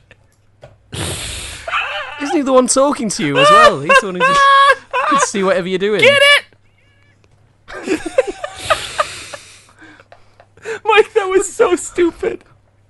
Thanks. But, right, again, with him watching over you, like, Dan was on about what he told you about when your health is low. You'll be going out murdering, like, innocent villagers. It'd be like, hero, your will is low. It's like, I ain't no fucking hero, dude. Like, and then he's like, I don't know if it's on the anniversary edition, because when your health's critical as well, he's meant to go, your health is critical, but because it's so janky, after you've already healed, he then goes, your health is critical. I'm like, no, it ain't, man.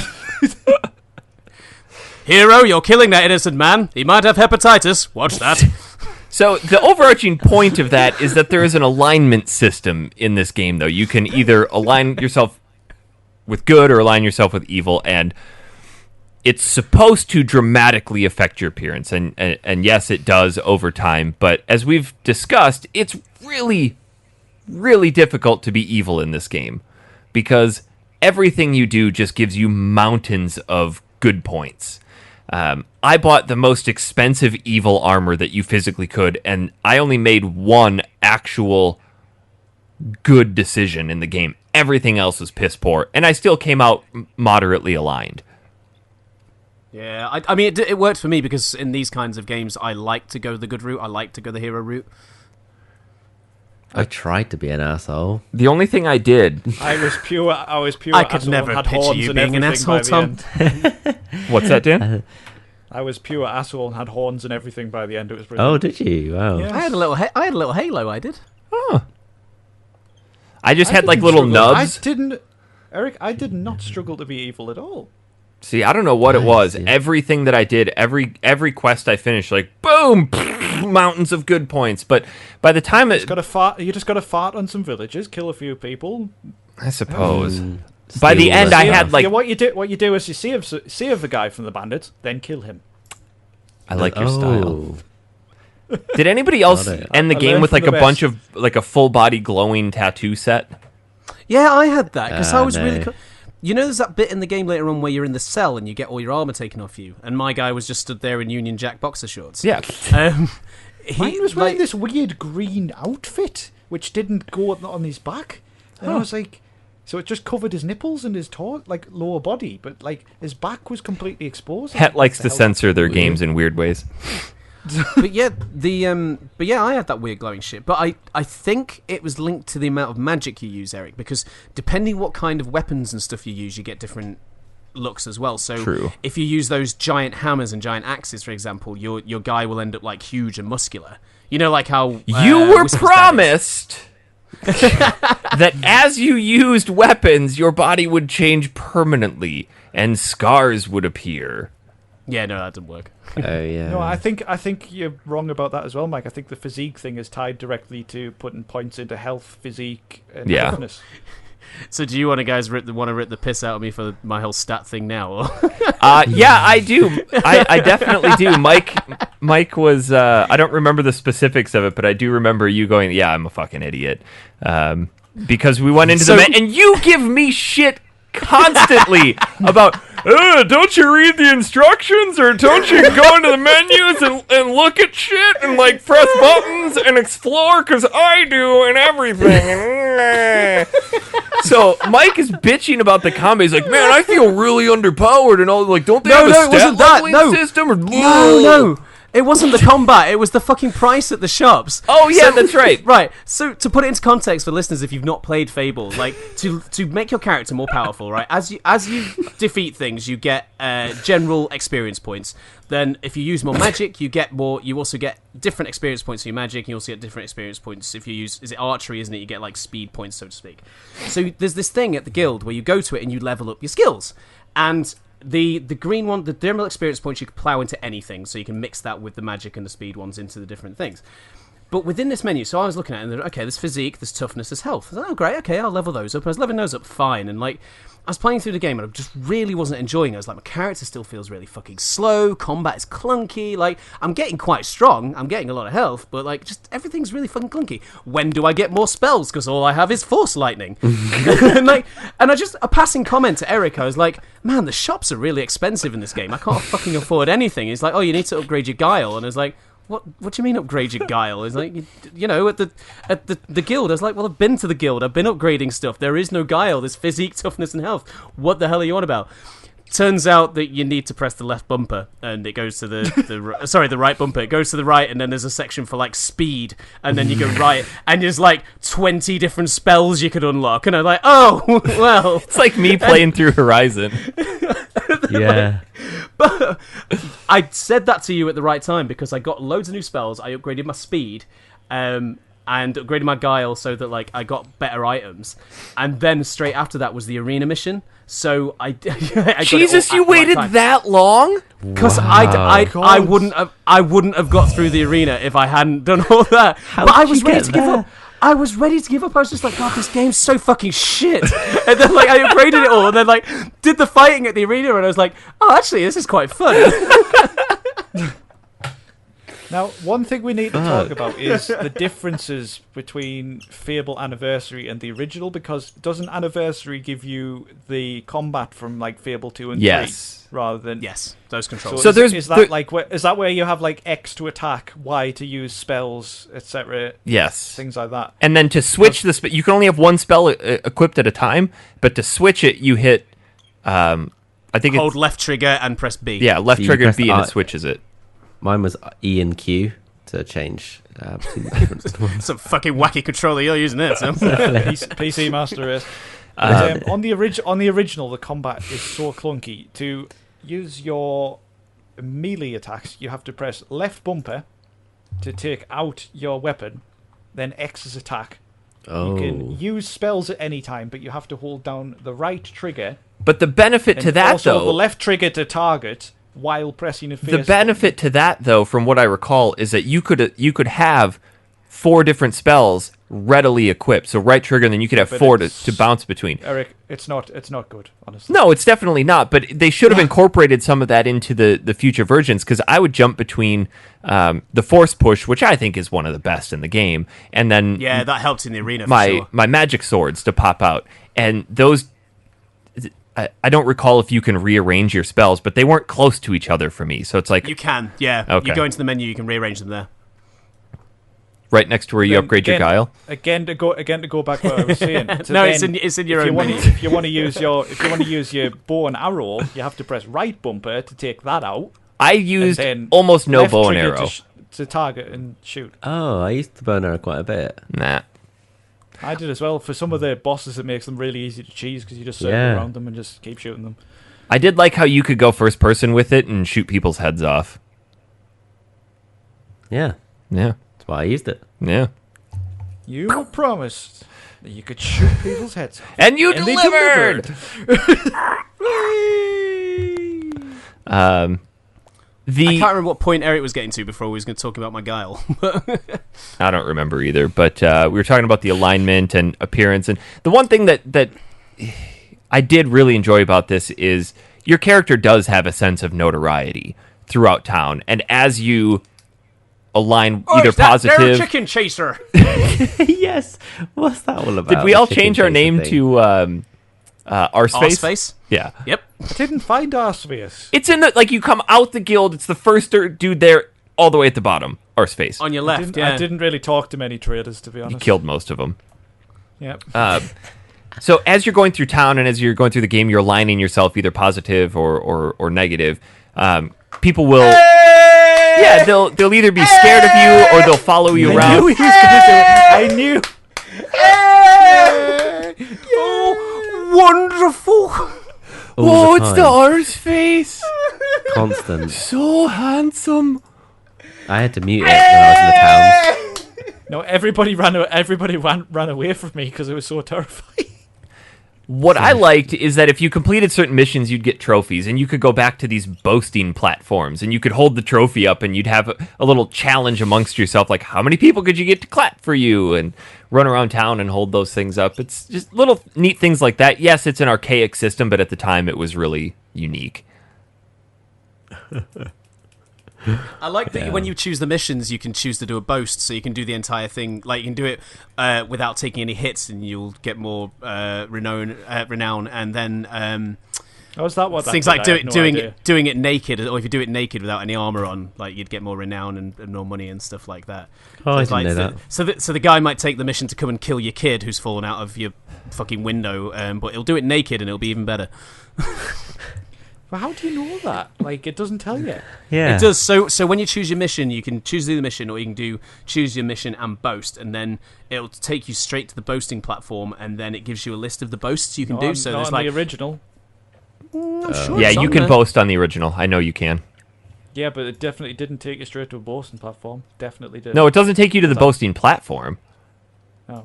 It takes you. Is it not? No, the boast is just something that you say, hey, I'm going to take this quest and do it this way. Like, it doesn't take you to a platform. The platforms are there for afterwards, or like outside the guild, where you can stand up on there and pull this trophy out and get people to cheer for I you. totally didn't see them either. So, but I don't. But where did it say how to do the mission a specific way? Was it in the quest log? When or- you choose it at the quest log, yeah, you can do accept mission, and there's accept mission and Oh, boast. sorry. Yeah. I didn't read it. I just cracked it.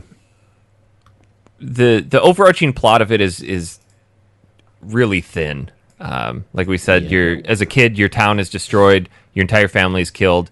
You go to the Heroes Guild, work your way up through life. As you get more renown, you're invited to fight in the arena, where you meet Jack of Blades, who's running the arena, and at the end, he pits you against your childhood friend that you met at the guild, Whisper.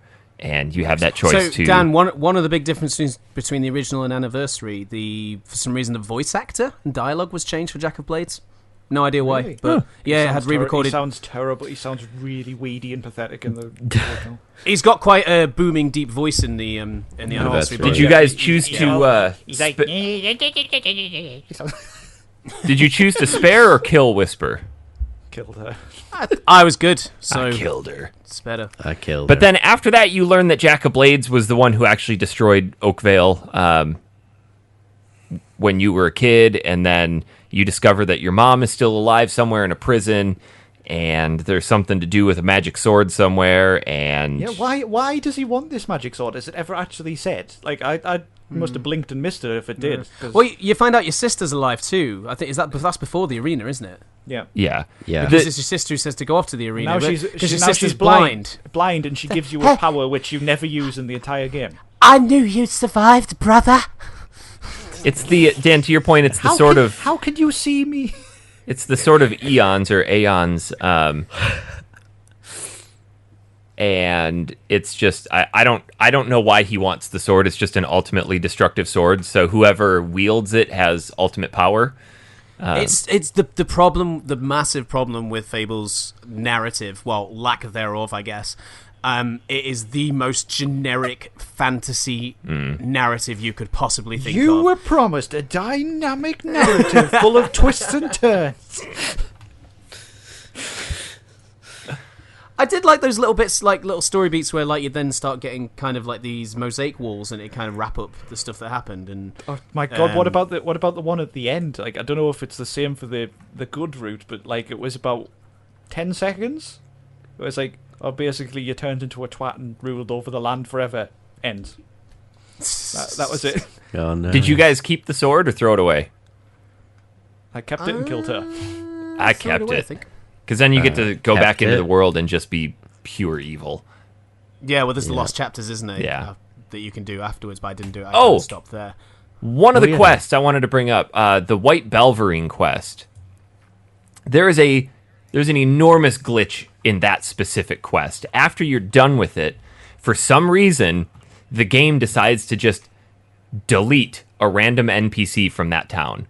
And unless you physically know who's missing, you may not realize till much later. And the person that was deleted from my game was the only stationary tattoo artist in the game.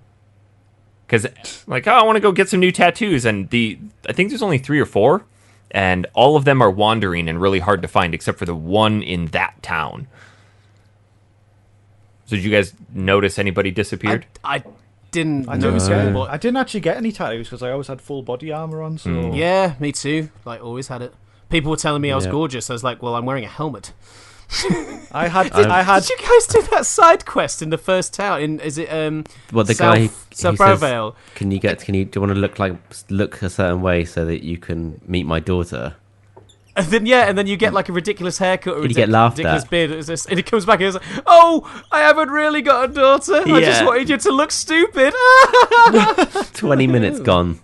Yeah, I had Cheers, this mate. beard. I had this beard, right, where it has a long shaggy beard and then a really ridiculously long curly mustache. And when you had a helmet on, the mustache would still stick out of the helmet, and it looked hilarious.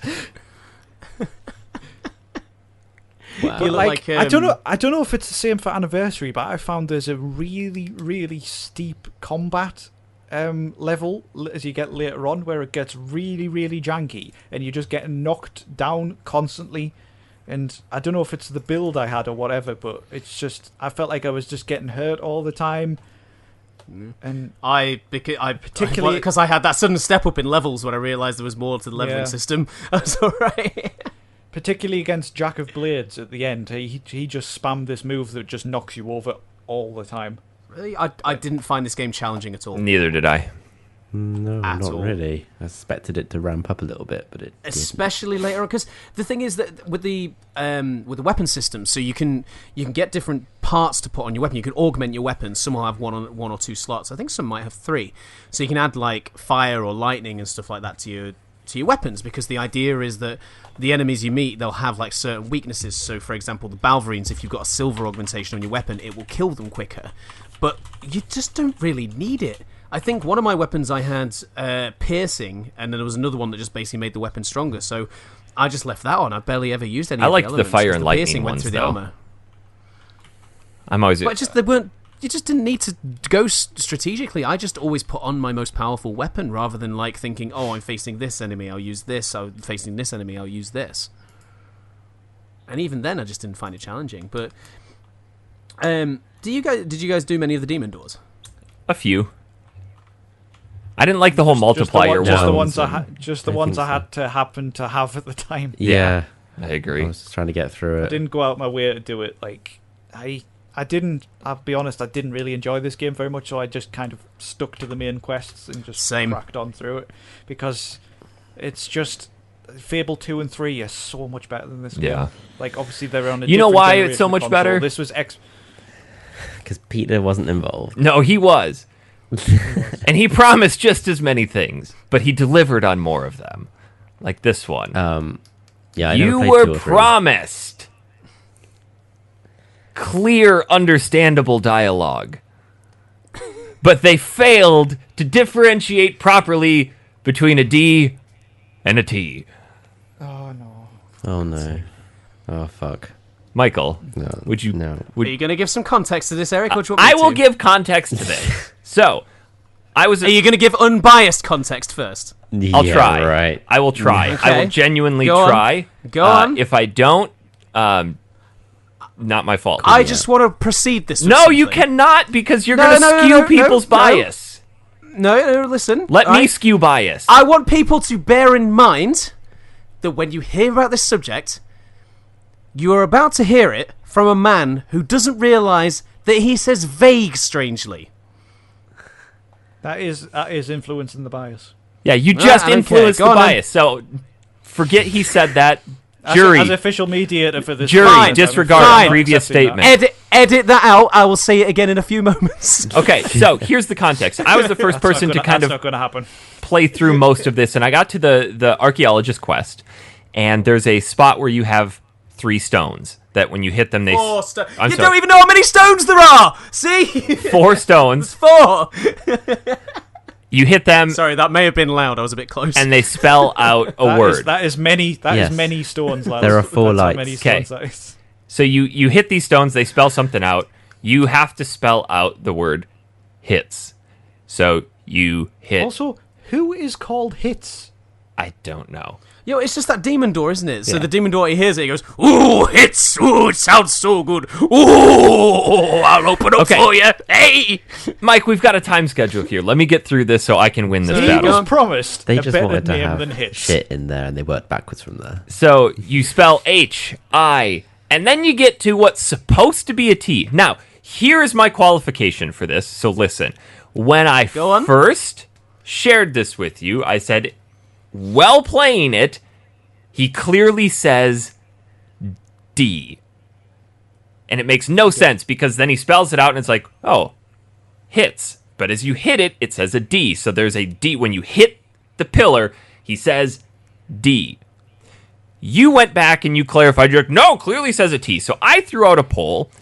Everybody agreed with me except for one or two people that it sounds like D. Then you went into the menu like, I'm going to turn off the sound effects. I'm going to turn off the music. I'm going to turn off everything else. And then... Can I just state as well, the save that I had to do the fucking mission where you had to, like, hide from the guys to get into the gate. Yeah, that sucks. Intruders! Back the guards! Oh, that was just such a bad mission. Where's all the men gone? Right, that bit. I had to redo that bit and the Jack of Blades bit. Not Jack, the Twin Blade boss again to get back to that section. This is how adamant I was. And then you go in there, you turn all the music off, you turn all the sound effects off, you literally the vocal track on, and you can quite clearly hear it is a motherfucking T. Now, because something may or may not have been edited out a few moments ago, but Eric doesn't edit it, I'm going to say it again anyway. Eric cannot hear the fact that he says words incorrectly. He doesn't pronounce the L in solder or the H in herb. Let me pull up the poll. Now, as everybody knows, I am the first one to criticise Mr. Peterson's ridiculous ways, but in this game, they definitely say D. It's a fucking T. Right. Also, can I just add, you put up a poll that was a landslide in your favour. My poll was neck and neck. But I still won! That's the point! No! Even when you turned all of the sound effects off. It's a fucking T, man. You are deaf. You are, like, I get accused of being deaf quite a lot because of all my years of music and shit. It's clearly a fucking T, man. You need to wash your lug holes once out. Again. T. D. Thank you, Tom. D. And do you know what the worst thing is, right? Hazel thought it was a D the first time. Then she was there. She was there when I took all the music and sound effects out, and she was like, "Oh yeah, it is a T." Didn't go back on my poll and change her mind, did she? She's just agreeing with you to stop the anger. That's all she's doing. Oh, God. Anyways, did you guys find that demon door that clearly has a weight fetish? Oh yeah. No, they want you to get fat to go through, so you have to eat a load of pie to get fat to go through him, to get a weapon behind him. I didn't even know you could get fat, to be honest. Yeah, you just eat a lot of like bad food, so if you eat a lot of apple pies and stuff, or drink a lot of beer. Eric, that's why I was so evil, because if you eat the crunchy chicks, you get like 5 evil points every time you eat them. Oh, I wish I would have done that. Guys, did you guys get drunk at any point? Yes. Drink enough beer. You were promised that you get drunk. You were promised. You could turn into in real life to get through this game, Mike. You could turn into a Belverine, but you can't. Nope. Fuck those enemies, by the way. Those things sucked. Yeah. They do. By the way, if to go on the old D and T debate, go onto our Factory Seal community page on Facebook, and I don't know, should we say go on to the second poll because it has the second bit of evidence? I don't know, look at both polls and decide either way. But the argument stands. As you play the game natively, it sounds like a D. That's what the argument has always been. You at the start, you said it doesn't sound like, you said he definitely says D. He does. It doesn't. He does. No. He As you play the game with standard default settings, he says D. Then you go change. And solder some herbs, will you? I would. Vaguely, and then put them in a bag. But more and sell them to Craig.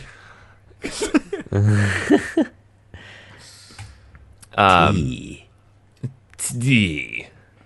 Is there anything else we want to talk about with Fable? I apologize to Gamer Grandpa 36 if I was a bit loud during that arguing. He's long gone. That guy's years gone. He was our biggest fan until you showed up, Mike. I apologise to everyone if that was a bit loud. I just realised how close to my microphone I was when I was yelling at Eric. That's all right. It's all right. It was worth it. Overall, though, I promised things that you didn't deliver on. Overall, I'm happy we played this. Like, I have really fond memories of this playing in my college dorm. Yeah, it may not have ever lived up to its initial hype, but I don't know. I knew that like this game doesn't deliver on the hype, but going into it, I had fairly high expectations of it because Fable is quite a beloved series, and I know that 2 and 3 are the more beloved ones, admittedly. But I just found this game very generic. Like every single part of it, very generic. I mean, don't get me wrong, we're probably spoiled with systems where you can be good or evil now.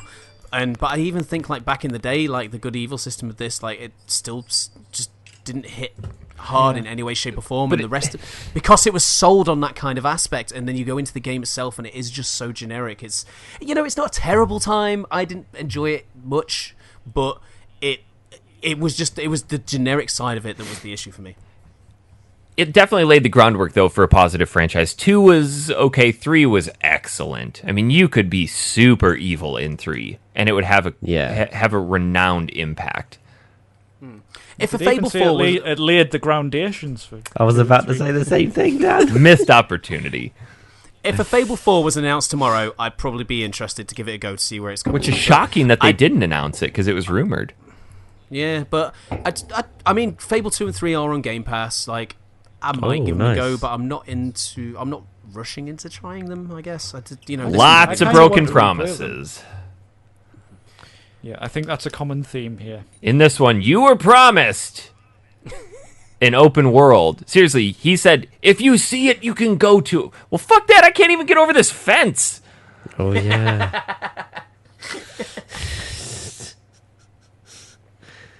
Now, Breath of the Wild did do that. Yes. It took a long time to get there, but... You shut up about in Breath of the Wild. Peter Molyneux's own words, hey, I'm a terrible PR person. But why is he doing PR? Fuck, I don't know. I remember being at... That's like me going to Tom... That's me doing Tom's it. job and going, I'm terrible at web design. I remember being All at... right, we'll give you the job anyway. I can't remember if it was E3 2012 or 2013. We were sitting in the media lounge, and I was with Matt Eads, and I look over my shoulder, and I'm like, I think that's Peter Molyneux sitting there, and he was doing an interview, and the only thing I'm thinking to myself is, Jesus Christ, what lies is he telling that person? Because I think that was right around the time that Goddess, or what was that one where he had where the cube was, where you had to get to the middle of the cube? Yeah. Curiosity, what's inside the cube, and then he promised like an epic prize to the winner, and then it's like, nope. There's a really interesting thing on Eurogamer about that guy who won and how all the promises given to him were not done. Yeah. Afterwards, basically, he got to be one of the main characters in Goddess or something like that. Like the god of Goddess, so he would make decisions about the game and things like that. But he was kind of like said he would get all these financial incentives and things like that, and it never came to fruition. So it's proper dodgy, but well worth a read. Yeah. So that's Fable, guys. Hey! That was okay. Questions. Anybody got any? Tell me what you think about this relationships. You all right? Sorry, I went into Destiny's Child mode. I do not have the questions up. I'm going to check the emails. If you want to send us an email, factorysealed@manatank.com, or we always post a thing on facebook.com/groups/Factory Sealed Podcast. Factory Sealed Podcast community. Easier. Yeah. Speaking of social media, my better half, one Hazel Tyson, has kindly taken over our Instagram recently. And she is crushing it. She's doing a hell of a lot better job than we ever have. So if you don't already if you've been following on Instagram and maybe unfollowed because nothing was happening, or you haven't checked us out here and there, like Hazel's posting stuff not always daily, but at least every few days, and there's some funny stuff on there, and she's a lot of new announcements of games, especially from E3 and things like that. But yeah, if you haven't thought about following us on Instagram, give us a go. There's actually material on there now. So, and what is our handle, Michael? It's Factory Seal Podcast, isn't it? I believe so. No underscores, no dashes, no. All right, so hold on. We've got at Factory Sealed Podcast. Here we go. I've got the original post. Dalton Sutor, what is the most evil thing you have done in Fable? Other side of the sword, most heroic. Also, have you checked out the remastered versions of these, and are either worth picking up for PC? The most evil thing I did was bodge the leveling system. I would say I got married, and every time I came home to meet my wife, I would fart in her face.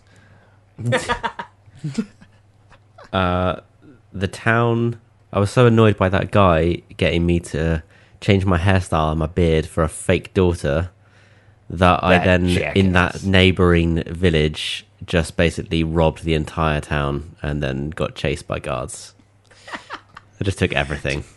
Speaking of farting in front of people, so like as you go through this game, like the more renown you build up, you get different expressions. And the guy who talks to you over the thing, it's Maze, isn't it? He Cornstarch. The Guildmaster's guy. Oh, it's a Guildmaster. All right, hero, you're now renowned enough to use the dancing expression. You can now Yes, fart. if you're not famous enough, you can't fart on people. Oh, yeah. God. It was great getting drunk and then stumbling home and puking all over the floor in front of your wife. What, in Just Fable like, or just like real life?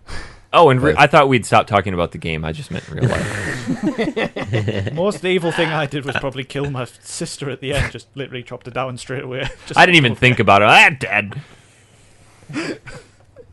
Let's see. Cody Halverson, have the acorns you knocked off the last time you played grown into trees yet? I'm still waiting for it. And seriously, so this is the beginning of a fantastic series that provided a lot of great gaming memories.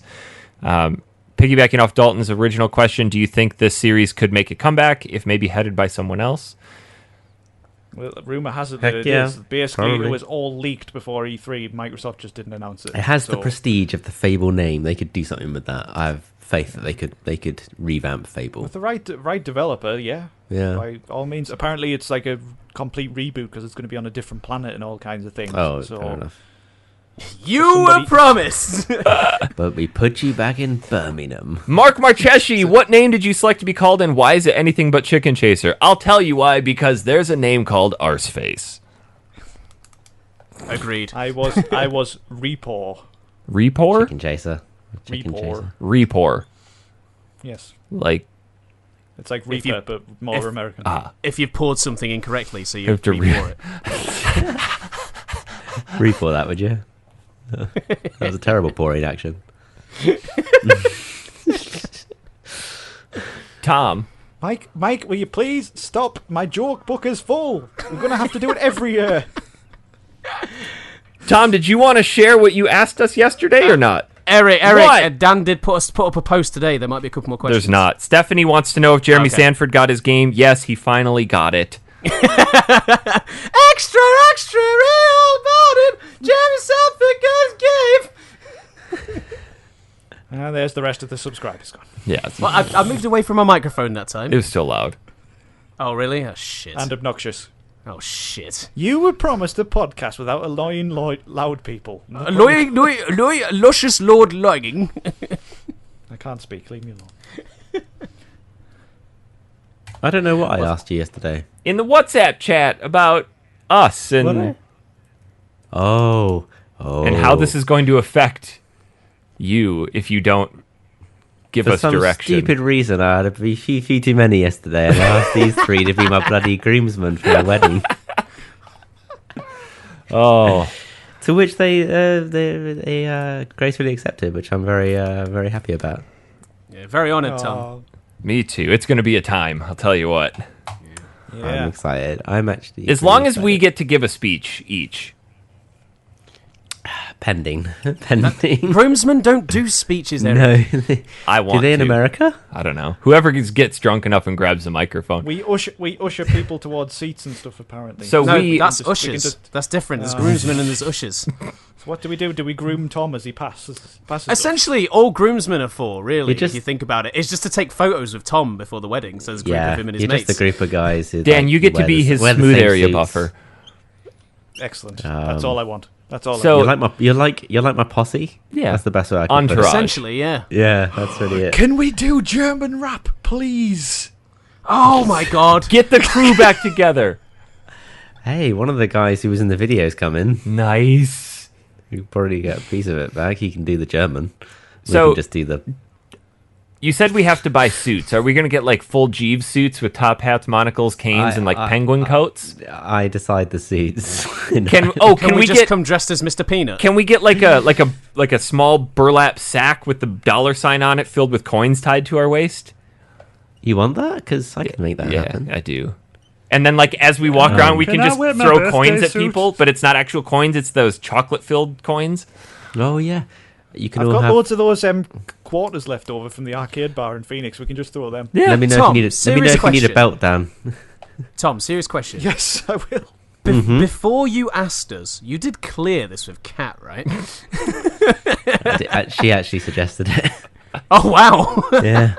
She was like, "Oh yeah, you should have them as your groomsmen." I was like, "Yeah, that sounds pretty good." We're pretty ragtag with this. I was going to wait until we were actually on audio to ask you, but I thought, just WhatsApp it. It's the way. Oh, I'm looking forward to it. way, It's going to be a good time. Yeah. Sometime next year. But yeah, it means the four of us will be together again at some point. Tom and I are going to be together again in September. Stop beating up, you two. Final Fantasy. D. Tom's coming. Distant world. We're gonna get all fancy. We're gonna get all dressed up like them. They're fancy folk, and we're going to the symphony. So yeah, he's coming down. We're gonna go back to Distant Worlds. Also, in 3-4 weeks, maybe 5, MoCon in St. Louis again. Oh. Unfortunately, Tom's like, I guess I'm going to go back to England instead, so... What can you do? Apparently I have family there. There's like people I know, family, a whole structure that I had like for 30 years. I'm trying to stamp it out, but it's not working. We would love to see more people show up there. If you can make it, it's August 3rd? Yeah, August 3rd. Right. So if you can make it, Zach, Ben, and I will be there again, getting together with Chad.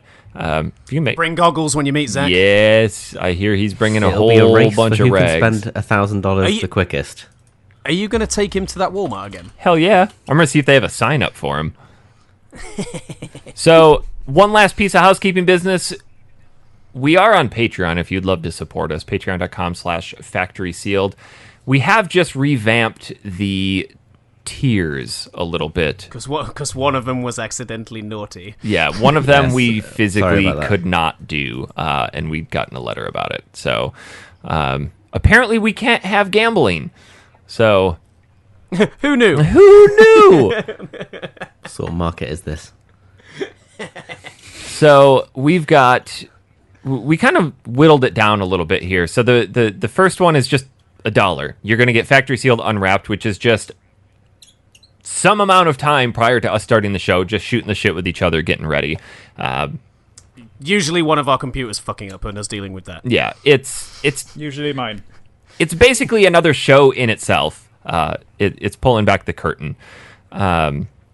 We've got a new tier called Formally Titled and In Your Face.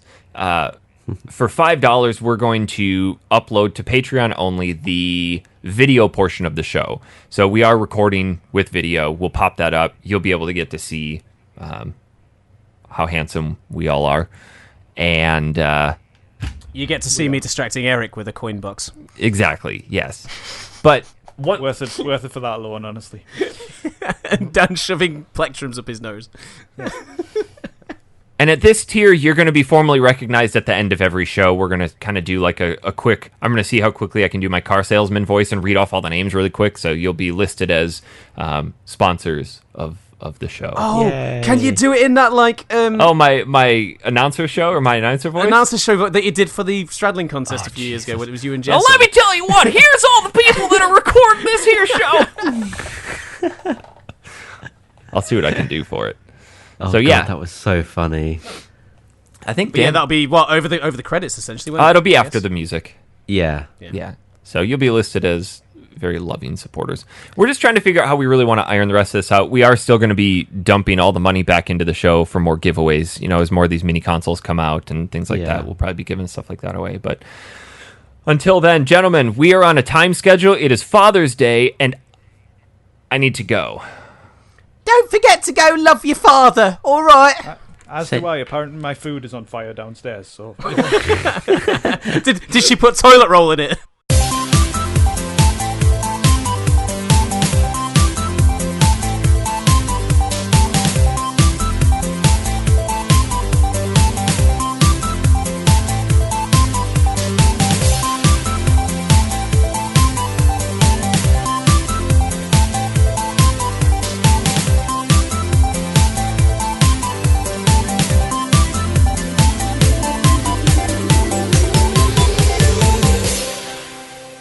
This episode brought to you by our very generous Patreon sponsors, Zach Foley, Santos Lopez, Nicholas Bradley, James Hall, Thomas McGrew, Chad Schaefer, Steph P., Jordan Lawfrey, Jeremy Sanford, Miles Prower, Jeremy Lucas, and Samuel Chen.